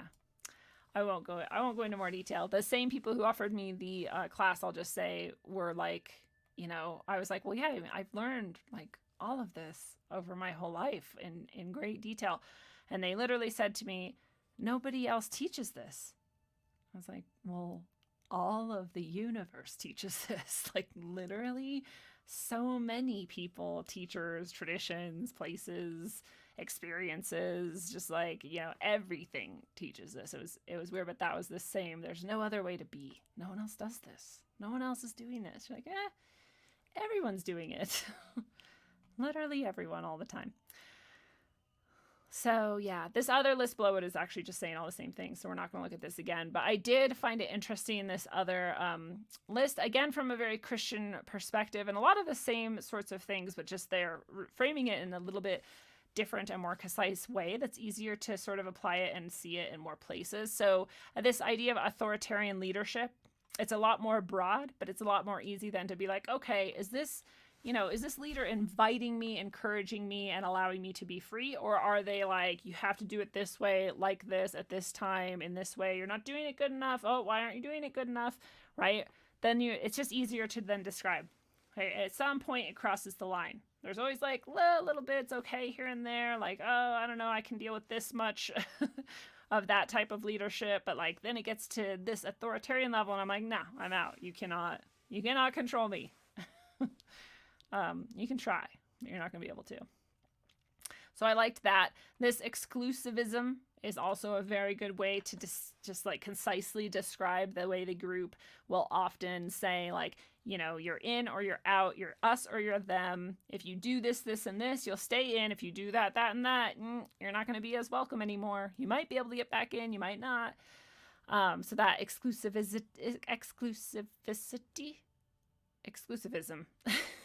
is something to watch out for. Again, you want to have, like, you know, it's not bad to like have identity and to have groups and to share things. It's like part of what helps us grow and learn about aspects of ourselves. There's nothing wrong with that. It's just when it gets to that point where it's like there's rules, there's hard edges, there's punishments for failure. Like, these are the things you really want to watch out for. Isolationism is another really concise aspect that many of those points we just covered describe. You know, you're supposed to hang out with these and these and these people and not those and those and those people. And that is isolating, even if you're always surrounded by people of the group. Right? You feel like, I'm never alone, but you're like, yeah, but you're isolating yourself from all of these other aspects of life. And sometimes that's more extreme than others, and sometimes they're literally isolating you alone, but that's so abusive. That's an abusive relationship as well. Opposition to independent thinking. So again, if you're not allowed to question, to say ideas that weren't already brought up by the leader or whatever, like, this is again something I see in every job I've ever had, and most every group I've ever been a part of. You're not allowed to just have ideas on your own. It's true even in some of the groups I've run, where I'm one of the few sort of like leaders of the group, and people with very strong personalities will be in the group trying to control what everyone thinks. And I'm always like, whoa, dude, like, anybody can think anything they want. There's no rules about what you can think. You could be in this group spouting like that everyone has to go worship Allah and whatever, because it doesn't matter, because that's your point of view and that's what you want to do, and no one should control you, period. Like, the end. So there should never be opposition to independent thinking in any situation, as far as I'm concerned. That's always going to be a red flag. This fear of being disfellowshipped, I would just expand that. This person's been so good at being concise and covering a lot of ground, and I would rephrase this in saying the fear of being punished. But being kicked out of the group is the ultimate punishment in any of these groups usually. But any kind of punishment is a method of control. So we don't like coercion and control, right? There's no reason to coerce or control people. And then this last one is the very, very Christian part of this from the Christian perspective, like I said, which is the threat of satanic attack. So I just am going to skip that one. But the rest of those were very well said. We'll check in with the chat.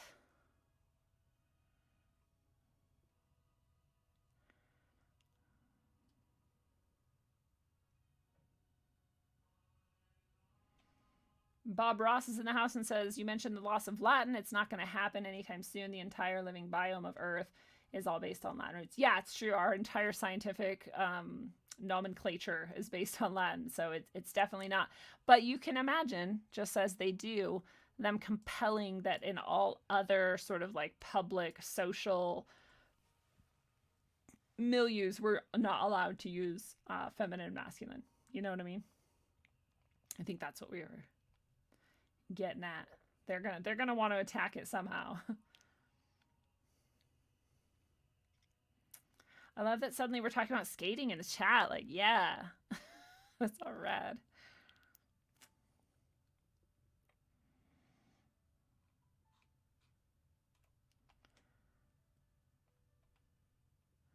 Allah is literally the same God of the Jewish and Christian faiths. Yeah, totally. They're all the same. All the Abrahamic religions are the same God.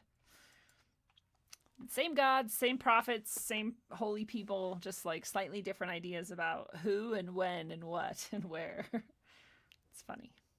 I think it's funny. The history doesn't. Here, let me move my face. Did that work? I'll be there for now. So this is interesting too, because we looked at all the qualities, the definitions, whatever. We have a very strong understanding of cults now, and we have seen that almost everything in society is a cult to some degree or another. The most powerful and largest and most persuasive being the government, right? Or even we could say the government is a cult, and so is just more like the social society, right? Culture. Those two things are the biggest cults that we can probably see. But we see also that our if we're in a religious institution, it probably has a bit of those qualities. Hopefully it doesn't have very many. I still think it's good to have fellowship and to connect with people and sing with them and like feel good with it. I think it's a cool activity if you can do it freely without being coerced in some way. And then our jobs and other sorts of organizations that we maybe were members of or are members of are also very cult-like. So we see all that. But this is very interesting, too, to look at what are the personality traits or the personal individual psychology of the people who are more likely. And instead of saying to join a cult, because I really don't think there's many people who would ever willingly join a cult, right? It's just like you would say to yourself, like, I'm not going to date an abusive person. And then you end up in an abusive relationship and you're like, how the fuck did this happen? And then you have to like figure out what was your psychology that led you to be able to be manipulated and abused in these ways, right? That's very important to keep yourself out of these situations. And we're all prone to these because we're all humans. So it's important to ask ourselves, not whether or not you have these proclivities, but how much of them do you have left? How much have you healed, right? Because all people tend to be somewhere on these spectrums. So those who want to feel validated. This was my number one that got me into a really abusive relationship when I was young, even though I really had like the strongest, like, fuck you, I have strong boundaries, you don't fucking touch me. Like I was like super independent, strong, badass. And then all of a sudden I was in this really abusive relationship. But when I go back, however many years later it took me to try to heal all that, I was like, oh, I have this retardedly strong need to be validated. Like, that's one of the things. So I know that now. And now I'm like very aware of it anytime it's coming up in me where I'm like, I want that person to tell me I'm doing good. I'm like, nope, stop it. Don't even talk to that person if I need that space to like reestablish that I don't need to be validated by anyone but myself, whatever it takes, because I can recognize it now, right? So it's important to ask yourself, do I want to be validated by other people? 100% of us should be saying yes, because I know nobody who has zero desire for that, right? At some level, like we want someone to be like, hey, I like your earrings, even, or like, you know what I mean? Something like, oh, it's cool that you said that in that way, or whatever. We all want compliments, I think. Maybe I'm wrong. Correct me if I'm wrong. I think humans like to be praised at some level. We like to share praise with each other and we like to be praised. But is it to the point where you like feel like you kind of need it, or you feel like you're like maybe a little bit desperate for it, or like when you get it, you're like, oh my God, that feels so good. Like it shouldn't really be like that. That indicates some sort of imbalance or lack, right? Something you need. So it's just important to ask yourself, how much do I want to feel validated? And am I okay? Am I good at like recognizing that I'm doing it so that I can stop if I need to? Right. It's just like this article on bustle. I don't know what bustle is, but here we are. They point out everyone approval seeks to some degree. We all want friends to like us. We all want to feel accepted, blah, blah, blah. It doesn't mean we're going to join a cult, right? But it's when you're really like kind of almost desperate for it, or when you just, maybe you haven't had much of it. Maybe you like really need it actually, but you have to learn that you can't get it from other people. It's a hard lesson. This next one is true of almost all of our youth, and this is why youth are so easy to abuse, unfortunately, and this is why they need our protection. This is why they need strong adults who are always watching out for them and helping them monitor and develop their own psyches and their own emotional and mental wellness, which is very few and far between, honestly, and that's why it's really cool if you're an adult who's connected with a kid and you can do it in a positive way, then you are a saint, because kids and broken adults tend to be seeking an identity. Everybody has to go through this process. It's part of, again, the human psyche development where before we can get to individuation, we have to go through like adopting other people's aspects of identity and pieces of identity and trying them on. And so we're seeking an identity. It's pretty normal. But when you're doing that and you're still really unclear on who you are and you don't have a sense of self, independent of others, then you can very easily be taken advantage of. We see it all the time. People are like, oh, do you want to feel special and cool? Come join this group. We have Kool-Aid for you. Like, oh, I mean, that's sad, right? And it's sad too because there is no other way to develop your identity except adopting the identities you see around you. So you like have to, but it can be dangerous if you start adopting identities of groups who want to take advantage of you or people who want to take advantage of you. So you just got to watch out for it. You got to be aware of it. Have you adopted identities so much that you casted them all off and made your own? Well, that's like the best place you can be, right? If you haven't gotten there yet, then maybe you want to ask yourself, like, which identity am I adopting right now? And is it safe? And are the people who are allowing me to adopt it, not trying to control me or get me to behave in certain ways or whatever? Like, it's just important, again, to like be aware of your own psychology around it.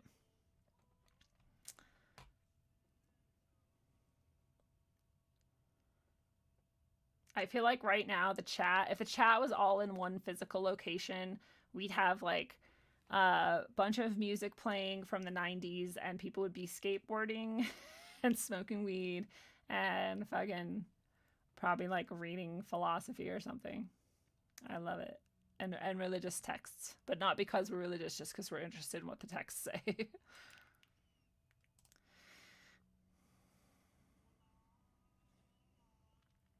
Just 3. You guys cracked me up. It is good to be comfortable in your own skin. It took me a while to get there, but here I am. It's a nice feeling. Egostruction, Howie Dunn says. Oh, I think I saw DS say hi. Hi, DS. Nice to see you. Yeah, it's a good point. Love in the Light points out that kids are so isolated right now. They're not, often in school. They're not seeing their friends. And they're often like literally in their bedrooms all day, every day. It's fucked up, dude. It's some kind of torture. Timmy Neely's friends say that they're a cult leader now that they haven't bought into the media baloney anymore. It's so ridiculous. You're like, I literally am the opposite of the cult. You're in the cult. Whatever. Those in the cult think that the people outside of them are in the cult. Just like that quote said, cult is a word for any group you don't like. So the next psychological trait in the list, and again, like this is just a list of possible traits that could lead to, we should just point out it could lead to any kind of abuse, right? Not necessarily cults. Anyways, those who are followers and not leaders are more likely to join a cult or be a part of a cult. This is a lot like the previous one, those who are seeking an identity. Most people who are what we would maybe call followers are followers for that reason. They don't have a strong internal sense of self, and so they're waiting and ready for someone to tell them what to do and who to be. So those two seem like almost exactly the same to me. And this is actually, if there was like one thing I could change in the whole world instantly, it might be this, because I think part of the reason we got into this place where things are so lopsided and horrifying is that there's so many people who chose to not do or think for themselves and be led instead. And so I can see how the giant cult of government and society has worked so well. Number 4 says those who are seeking meaning. And that's a dangerous one as well, because I think we're all seeking meaning all of the time. When Nietzsche said that God is dead, that's what he meant. Is like there's not just an established meaning that you can adopt anymore, because there's so many questions and so many texts and so many people talking about so many ideas that you actually have to go out and construct what you think is going on in the world and make your meaning. He has one of my favorite essays of Nietzsche is Make Meaning, and it's beautiful. I think it's beautiful. People think it's so depressing and nihilistic, and I'm like, this is the most anti-nihilistic, beautiful thing I've like ever read. It's literally saying you have to go out into this wide, huge universe and decide, what is this all? What are we doing here? And what are you doing in it? And I think that's like fucking rad. That's like my favorite part of life. Like that's what I love. So I am constantly seeking meaning. I think what they really mean is those who are like desperate for meaning. Again, just like we said before, if you're desperate for approval, you're desperate for praise, or you like really need it, you're like getting unstable without it, you need it. Like that's what's dangerous. People who are just looking for truth or looking for meaning or looking to construct their idea of what's going on, that's just healthy. That's just what we should all be doing, or I think we all are doing. So again, they say that too. We all want to figure out the meaning of life, find our purpose, and learn more about ourselves.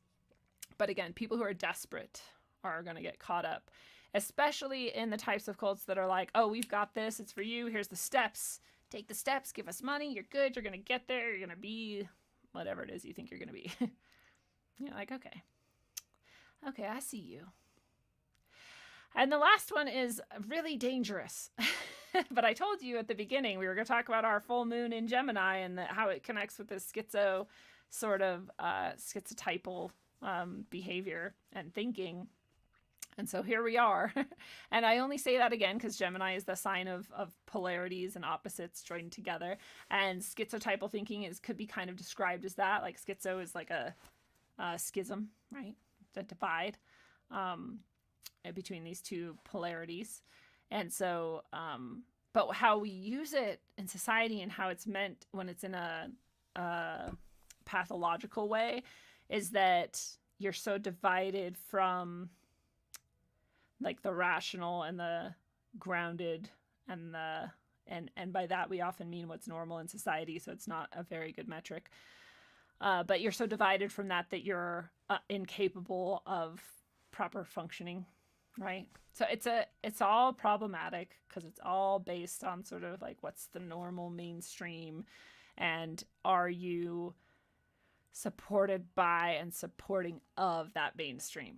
Right. And that's like, again, it's a dangerous metric. It's just like that quote by whoever says like being well in an unwell world is not well, or you know what I'm talking about. Totally butchered it.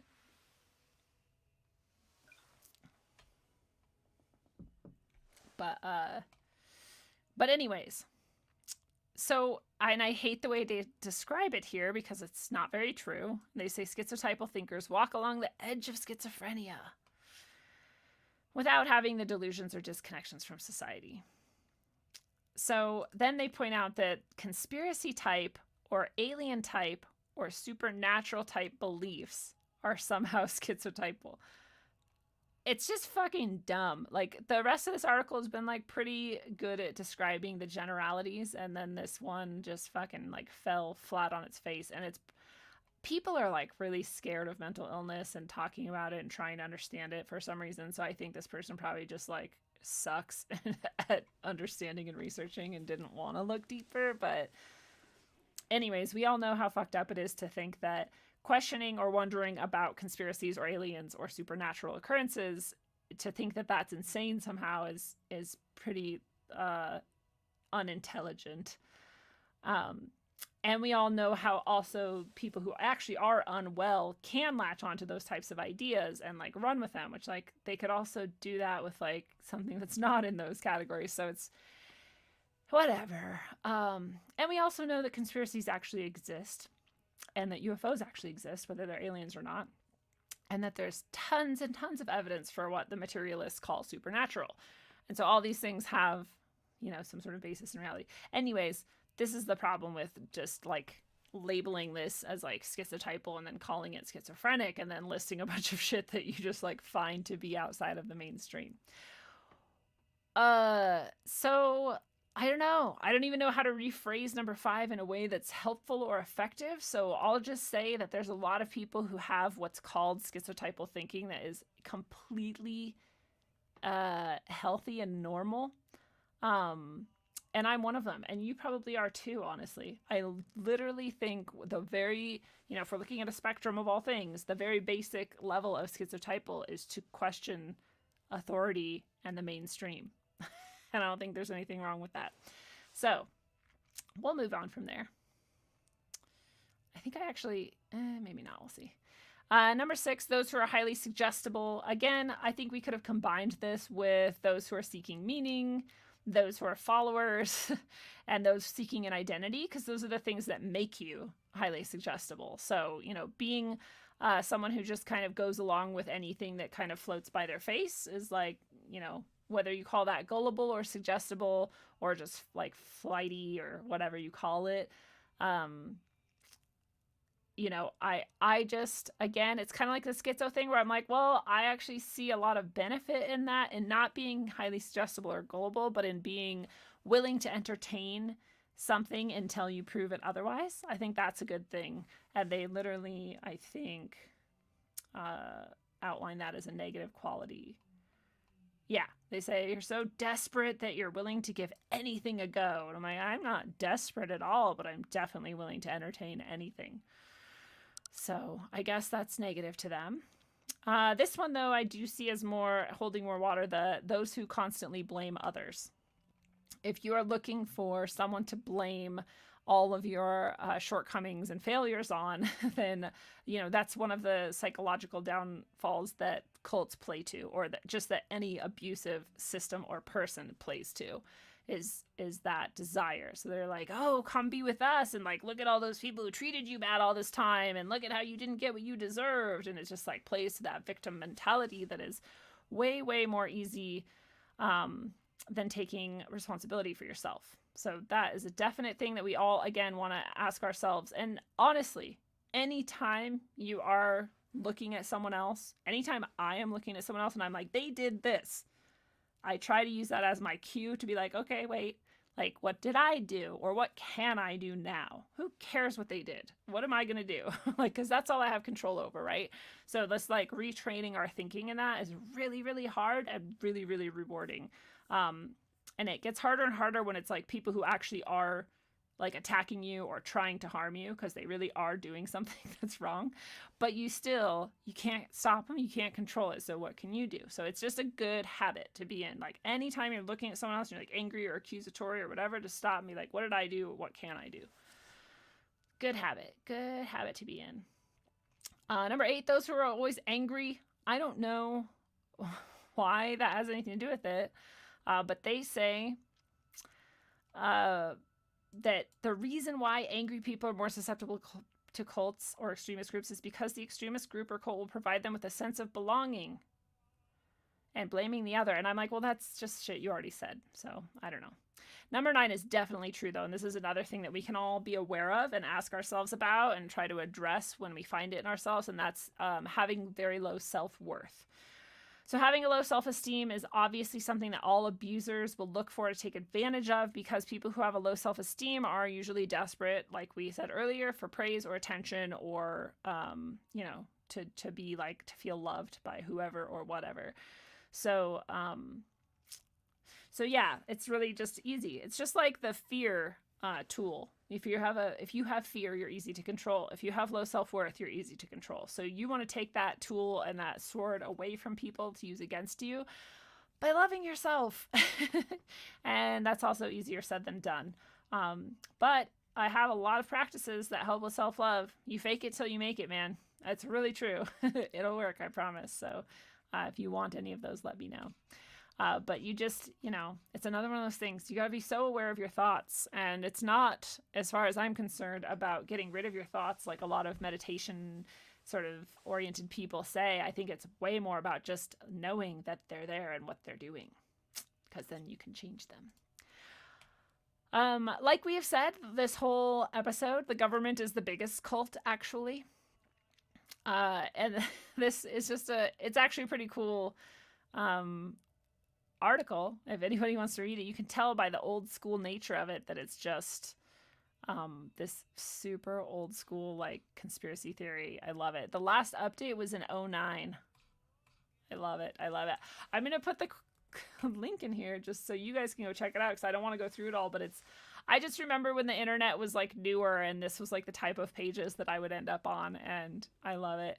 Anyways, he goes into all sorts of like pagan aspects of the government and like the sort of ancient cult that is now government, and it's just pretty rad. So we all know it, though. We know it. They're the biggest cult.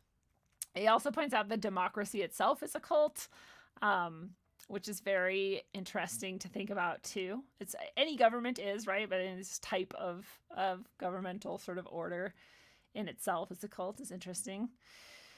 And as we've pointed out many times, democracy is not actually very good or fair, right? You're like, okay, so you have 100 people and 51 of them say that 49 people have to die, and now we just carry that out? Like, that's democracy. Majority rule. So anyways, as we've also said, there's the cult of Trump, right? If you're just like unquestioningly Trump is the fucking rat, he's trying to save us, he's amazing, like that's cult-like.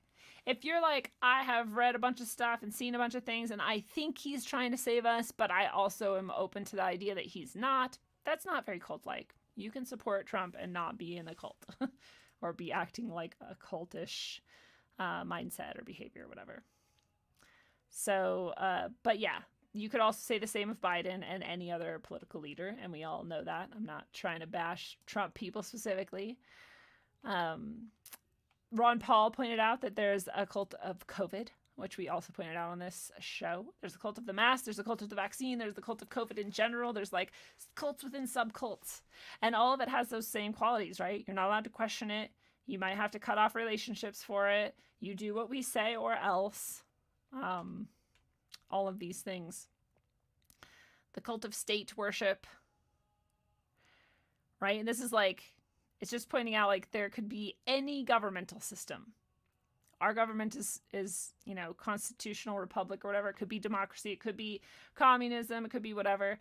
And you'd still worship the state if you're a state worshiper, because you would still be saying the same exact things. Like, well, we have to because it's like the rule of law. And if we didn't have it, it'd be anarchy. And like all the reasons people worship the state. And unquestioningly believe that they should be in power and are in power and will willingly give up aspects of themselves in their lives and all of the things that make it cult-like. Oh, here's that living leader thing someone pointed out. A religion is about a dead leader and a cult is a living leader. Anyways, a lot of these are the same list. I don't know why I had this again. Oh, I liked this one because it had a couple different aspects of the psychology that are kind of similar to a lot of what we said. We're not going to go through a lot of them, but this idea of the illusion of comfort and absolute answers was interesting to me because I do think that goes back to that, like, what they were trying to say, but maybe said so poorly in the Bustle article, is that it's not necessarily seeking meaning that is the problem. It's the need for absolute answers. And so this is something that I'm always on about, that I just think we should all be aware of whether or not we have decided that this is for sure the answer to anything is dangerous, no matter what it is.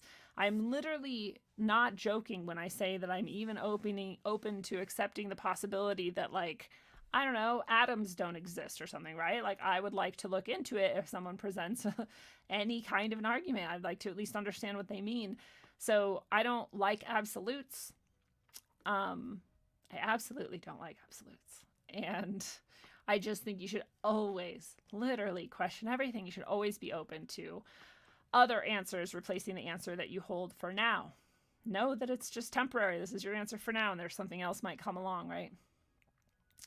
I think that was and this love bombed part. That was it.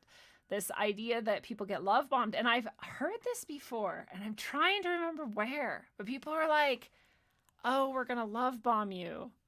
What was it? I don't even remember. And I was like, I mean, I guess that might feel nice. I don't know what. And now I'm like, oh, it's like a literal method that people use. But then I'm like, why would you use the terminology of the thing that people have pointed out as cult-like? Seems weird. Anyway, it makes sense. If you're like trying to get these people who are like low self-esteem, looking for identity, like questioning themselves and the whole world, and like desperately needing something to hold on to that feels stable, and you're like, just get them in and everybody's just like, you're amazing, we love you, ah! Like, that would work on so many people. Like, it's fucked up how much we fuck each other over psychologically. I guess women are more likely than men to join a cult. I don't know. The rest of this, I think, was all. We'll just point out that everything we've described are techniques of mind control. So, you know, whether you're talking about government, culture, or actual groups of people that are more like the traditional cult definition, they're all involved in mind control. And so, yeah, I just again, there's some, oops, I kept my picture on the wrong side of the screen. Sorry, guys. Hopefully you can still see and understand things. I do that so often. This is why I hate moving it at all, because I'm like, I forget that I moved it and I never put it back. Thanks for the content. Oh, you're welcome. Thank you for enjoying it. I love it. I love doing this. I'm so glad that I get to be supported by some of you, and at least in part, at least enough to pay for what I'm doing and keep doing it. And I'm really, really grateful for your support. I'm grateful for your participation. Like I say, I'm glad that you're here, and I'm glad that you're you. And I am also grateful for all the other forms of support. Thank you for sharing, liking, subscribing, supporting on rogue.locals.com, donating, super chatting, whatever it is. Go buy a pendant, whatever you want to do. So anyways, some of the things that are going to keep us free from all of this cult-like behavior. And again, I want to emphasize that in our larger communities, at the very least, we see cult-like behavior everywhere. You go jump into... pick a big show. Pick any big show in the alternative / truther, whatever you call it, community, and go into their sort of chat rooms or their like whatevers and just start questioning anything that the leaders have said. I'm not even saying the people who run those shows are trying to create cults. This is like how good we are at being cult-like, as we just create it everywhere we go. And go question it and see what people do. I dare you. And it's not like, I think if someone came in right now and was like, fuck you, bitch, this shit's stupid, you're dumb, maybe some people would want to defend me, but I don't think if someone came in here and was like, well, Lindsay, our jobs aren't actually cults because I don't think any of you would jump on them. I think you'd be like, oh, let's ask, I don't know, it's a good question or whatever. I don't think we're very cult-like here, and I'm very proud of you all for that. And proud of us for that, but it's just very common. I see it all the time, and it's really disgusting and sad because we're supposed to be here to question ourselves and each other and everything. And there is no person I've ever met who is infallible. There's no person I've ever met who's, just a completely different level than other humans. There's no one worth our worship. But there's a lot of people worth our respect, and that's awesome. And even then, we should question. We should never accept what they're saying anyways. We just want to be really aware of it because it's all around us. It's at every level of our interactions we might see these some of these tendencies. And so I just want to end on some of the things that we can all be doing to keep in mind that we want to stay out of those mindsets and behaviors. And one thing is what Socrates said. One of the many, many cool things Socrates said. Whether he existed or not, it's a wise statement. I know you won't believe me, but the highest form of human excellence is to question oneself and others. It's like a clever... He's like... It's kind of almost manipulative. He's like, I know you won't believe me, as in, you better question whether or not this is true, because I'm literally talking about that in this statement. It's to question oneself and others. It's the highest form of human excellence. And it's true. So I am constantly trying to find new ways to question myself on a emotional, psychological, mental, behavioral, every level I can. I'm just like, why am I doing this? Is it the best ways or other ways? I don't know. Let's ask questions.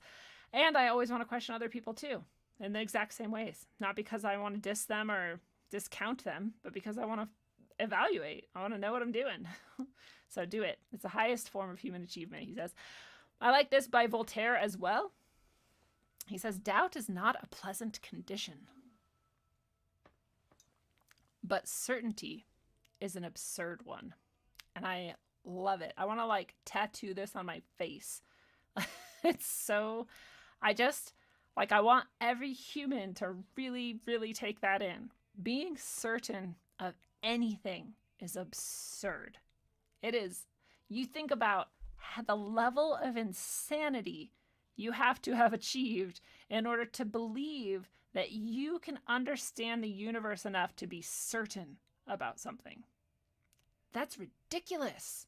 It's ridiculous. And I wish that we could just teach that one thing to everyone. Can you imagine if nobody ever felt like they could be certain of anything? I think that'd be a huge achievement. I love this. Drunken Fool just brought up Socrates also said, the only thing I know is that I know nothing. I said, these are the types of quotes I had on my board at school, because the kids would be like, oh, you're a teacher, you didn't even know that. I'm like, I don't know a lot of things. I don't know most things. And anybody who's telling you they know most things is lying to you. Like, nobody knows most things. Did I say that right? Yeah, anyway. Don't be certain. None of us should be certain. We should all be questioning everything all the time to the point where we are not certain. We should say, like, well, I'm pretty sure over my decades of life and this and reading that, but I'm pretty sure this is true. I don't know for sure, but I'm pretty sure. This is like what I think for now, and that's as close as I get. The next thing I really liked, can you read that? Is this, and it's a paraphrase. It's very, very close to the original, so let's just throw that out there. But this is by Siddhartha Gautama, which is the Buddha, who we think of as the Buddha at the very least. That was his name or title or whatever. And he said, or wrote, do not believe in anything simply because you have heard it. These are just good rules. This is like the earliest logic lesson I've ever found.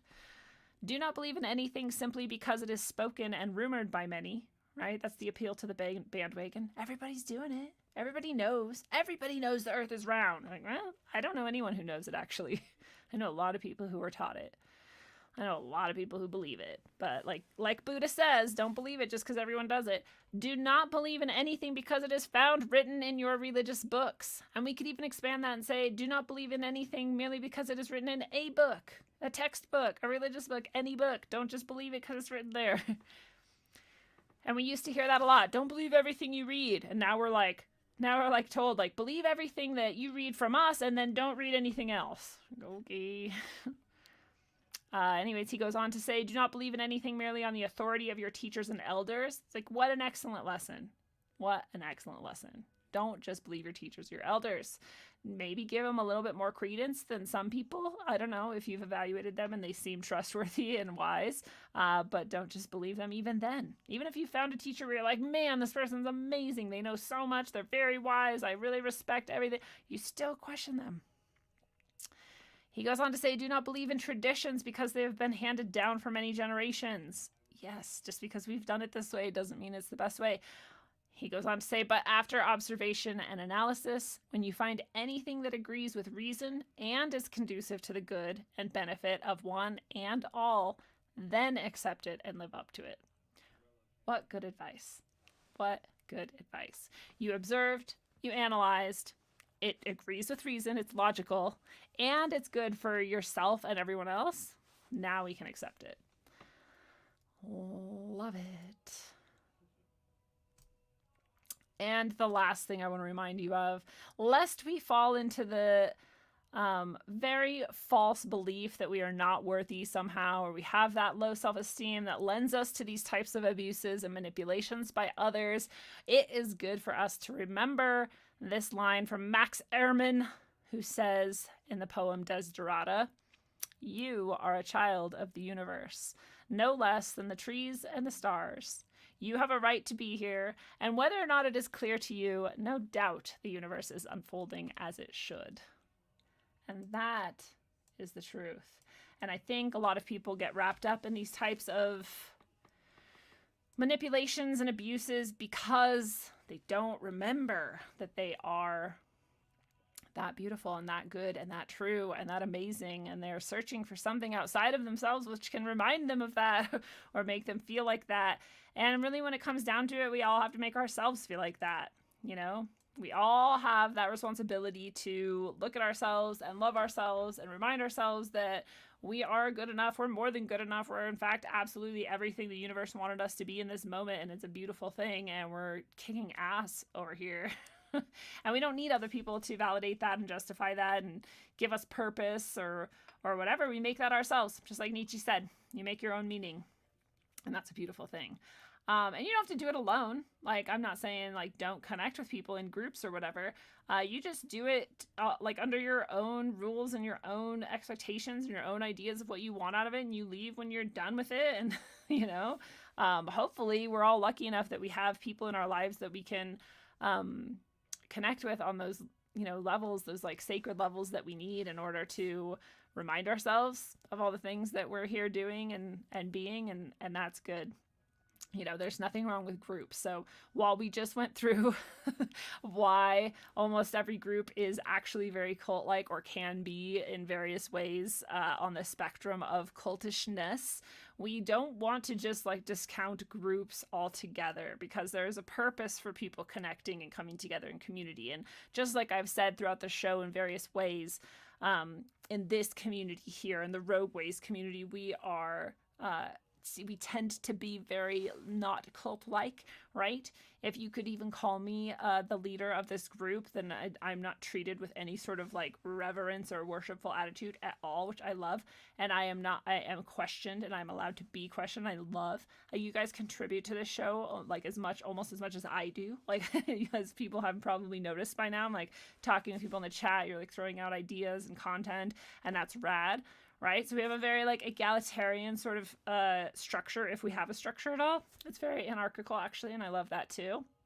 And that's a beautiful thing too, right? And there's no pressure here to be or act a certain way, except polite and appropriate. Right? I only have ever gotten on the case of anybody who is rude to somebody. And so that like, there's a little bit of compulsion in there, and I will not lie about that, but I'm also not, I don't mind that level of compulsion. Compelling people to be polite to each other is okay with me. I don't in any way punish people for not. I just, try to get them to remember that it's nice to have a group in which we can all feel safe and not have people be rude to us. So we're very not cult-like, right? We can like evaluate it and be like, yeah, this is a pretty cool group. So I know people who are like, I'm never going to be a member of any group. And it's like, that's fine. There's nothing wrong with that. I totally understand like the title of membership carries with it certain implications that are not necessarily safe feeling. And so that's cool. And we're not members here necessarily, right? But I do feel like we're all like members of this group and this community. And I think that, again, there's something in coming together in community that fulfills a psychological human need that we have, and that's something that's very good and true and beautiful that we can all acknowledge that we enjoy and that we need. And so, again, you be aware of all the levels of groupthink, all the aspects of groupthink, and all the ways that people can manipulate, right? And you're aware of all of the aspects of our own psyches and emotional traumas and our emotional needs that we haven't yet fully healed yet. And so especially if we haven't yet fully healed them, we want to be aware of those so that we can keep ourselves from being manipulated and being harmed by others. Then it's especially important, right? And you're aware of all of those things, and so you can just evaluate in any group you're in. And you can even, I'm not even like joking here, you can even like go up to a cult and be like, I kind of want some of this like knowledge or skills over here. I'm just gonna like hang out on the periphery of this like cult. So I'm gonna like reach in and grab some stuff and then be like, okay, bye. Like if you are able to analyze all this and see it all and identify it all and be in healthy relationships and communities with people, and also identify when it's not healthy and make boundaries and get out of there, then you're totally good. You don't have anything to worry about. So just keep doing that. Keep analyzing, evaluating, just like Buddha said, and, get to the point where you are able to say, okay, is this rational? Is it true? Does it feel good? Is it good for me and good for others? Well, then let's do it, and if it's not one of those things, then don't do it.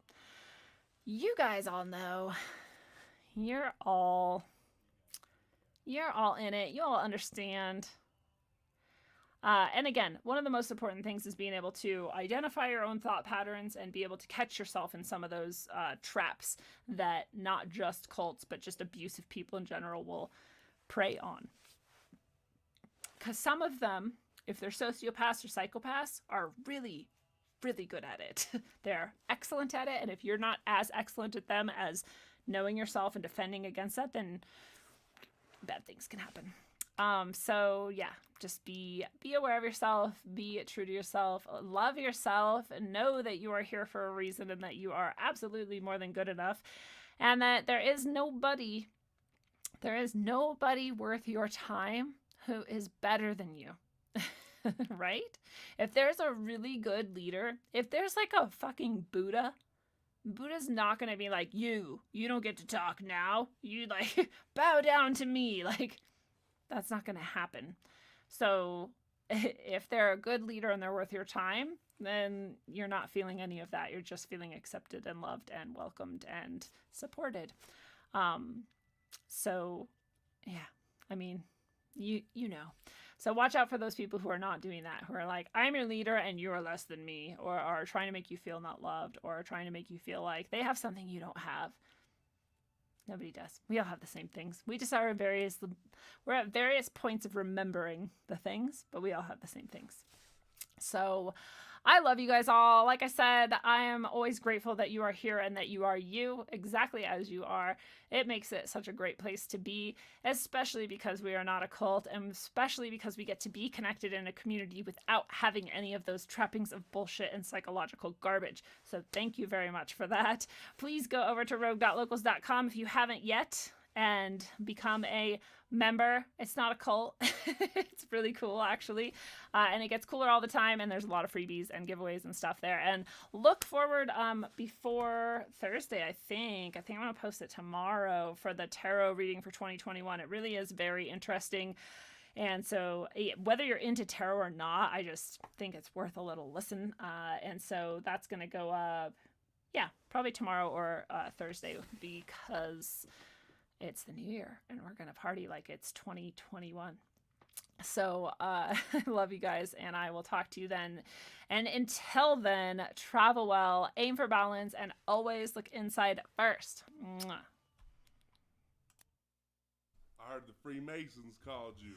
Man, they at it again. And I'm out to tell the truth once more. That's right. It's on the cracking, unknown in the house. APOGZ, that's right. Hitting Let the them stereo know. near you. Truth is the best thing. And it's all on. day.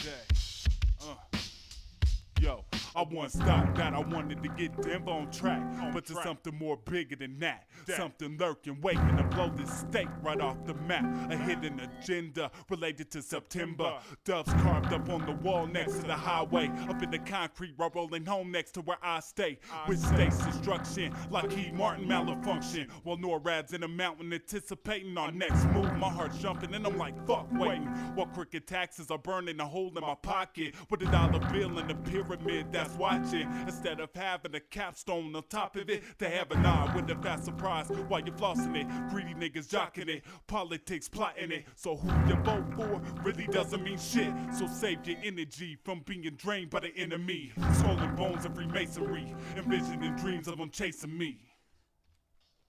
Skull and bones of Freemasonry, envisioning dreams of them chasing me. Skull and bones of Freemasonry, secret agencies with a plan to dominate all of man. Check the records of DIA, strange murals and paintings similar to the ones next to the highway. With pyramids and flames underneath them looking like they're about to fly away. I can't be tripping, but it sounds like I'm on acid. Most people slipping, taken below DIA, held captive in the near future, where they won't hesitate to reinstate new laws for a bigger cause. I'm talking about established civilian concentration camps, introducing the military's labor programs. Expand your mind just a little bit, forget the little shit before you witness the belittlement of your people. Expand your mind just a little bit, forget the little shit before you witness the belittlement of your people. Feds ain't stretching the truth, the script that he's spitting is true. Pay attention to what's going on or it might happen to you. When it's happening to you, cellular communication monitor, behavior studied and controlled through chemicals bombing nerves. This word of Jesus ain't got anything to do with it. Religious cynic where experiments cage and lace in terms of accepting limits. Things that can't explain to the sky when I'm in the Rockies. Chakra systems limited due to the voltage overhead pop. Mind control victims, slap clips and machine guns for recess. FCC will help us speak less, manipulate us through weak feel right nonfiction with the CIA trying to kill me filthy. Talking about the underground facility at DIA, no one feel that place laced with hints. Notice whenever I return home, like some references in a new world Masonic capstone. Croy and Area 51 workers the building, I don't mean to rant. In the face of an emergency, it doubles as a FEMA camp. Thought and reaction, solution, trickery, repeated through history. NORAD's listening in using technology, tracking where you piss. I'm not even paranoid or just facing the fact. Better watch what you say, it's another day under the Patriot Act.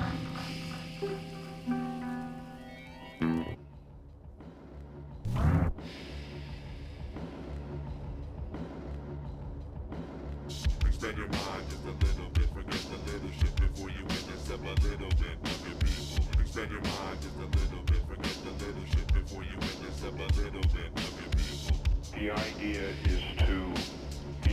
is to bring people to the point where they are helpless, passive, and unable to assert their own creative power to form anything else. Success for people like this is measured in terms of money, which they then translate into power.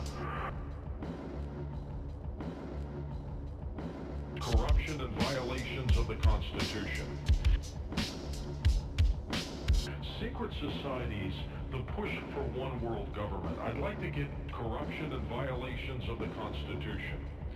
The idea is to bring people to the point where they are helpless, passive, and unable to assert their own creative power to form anything else.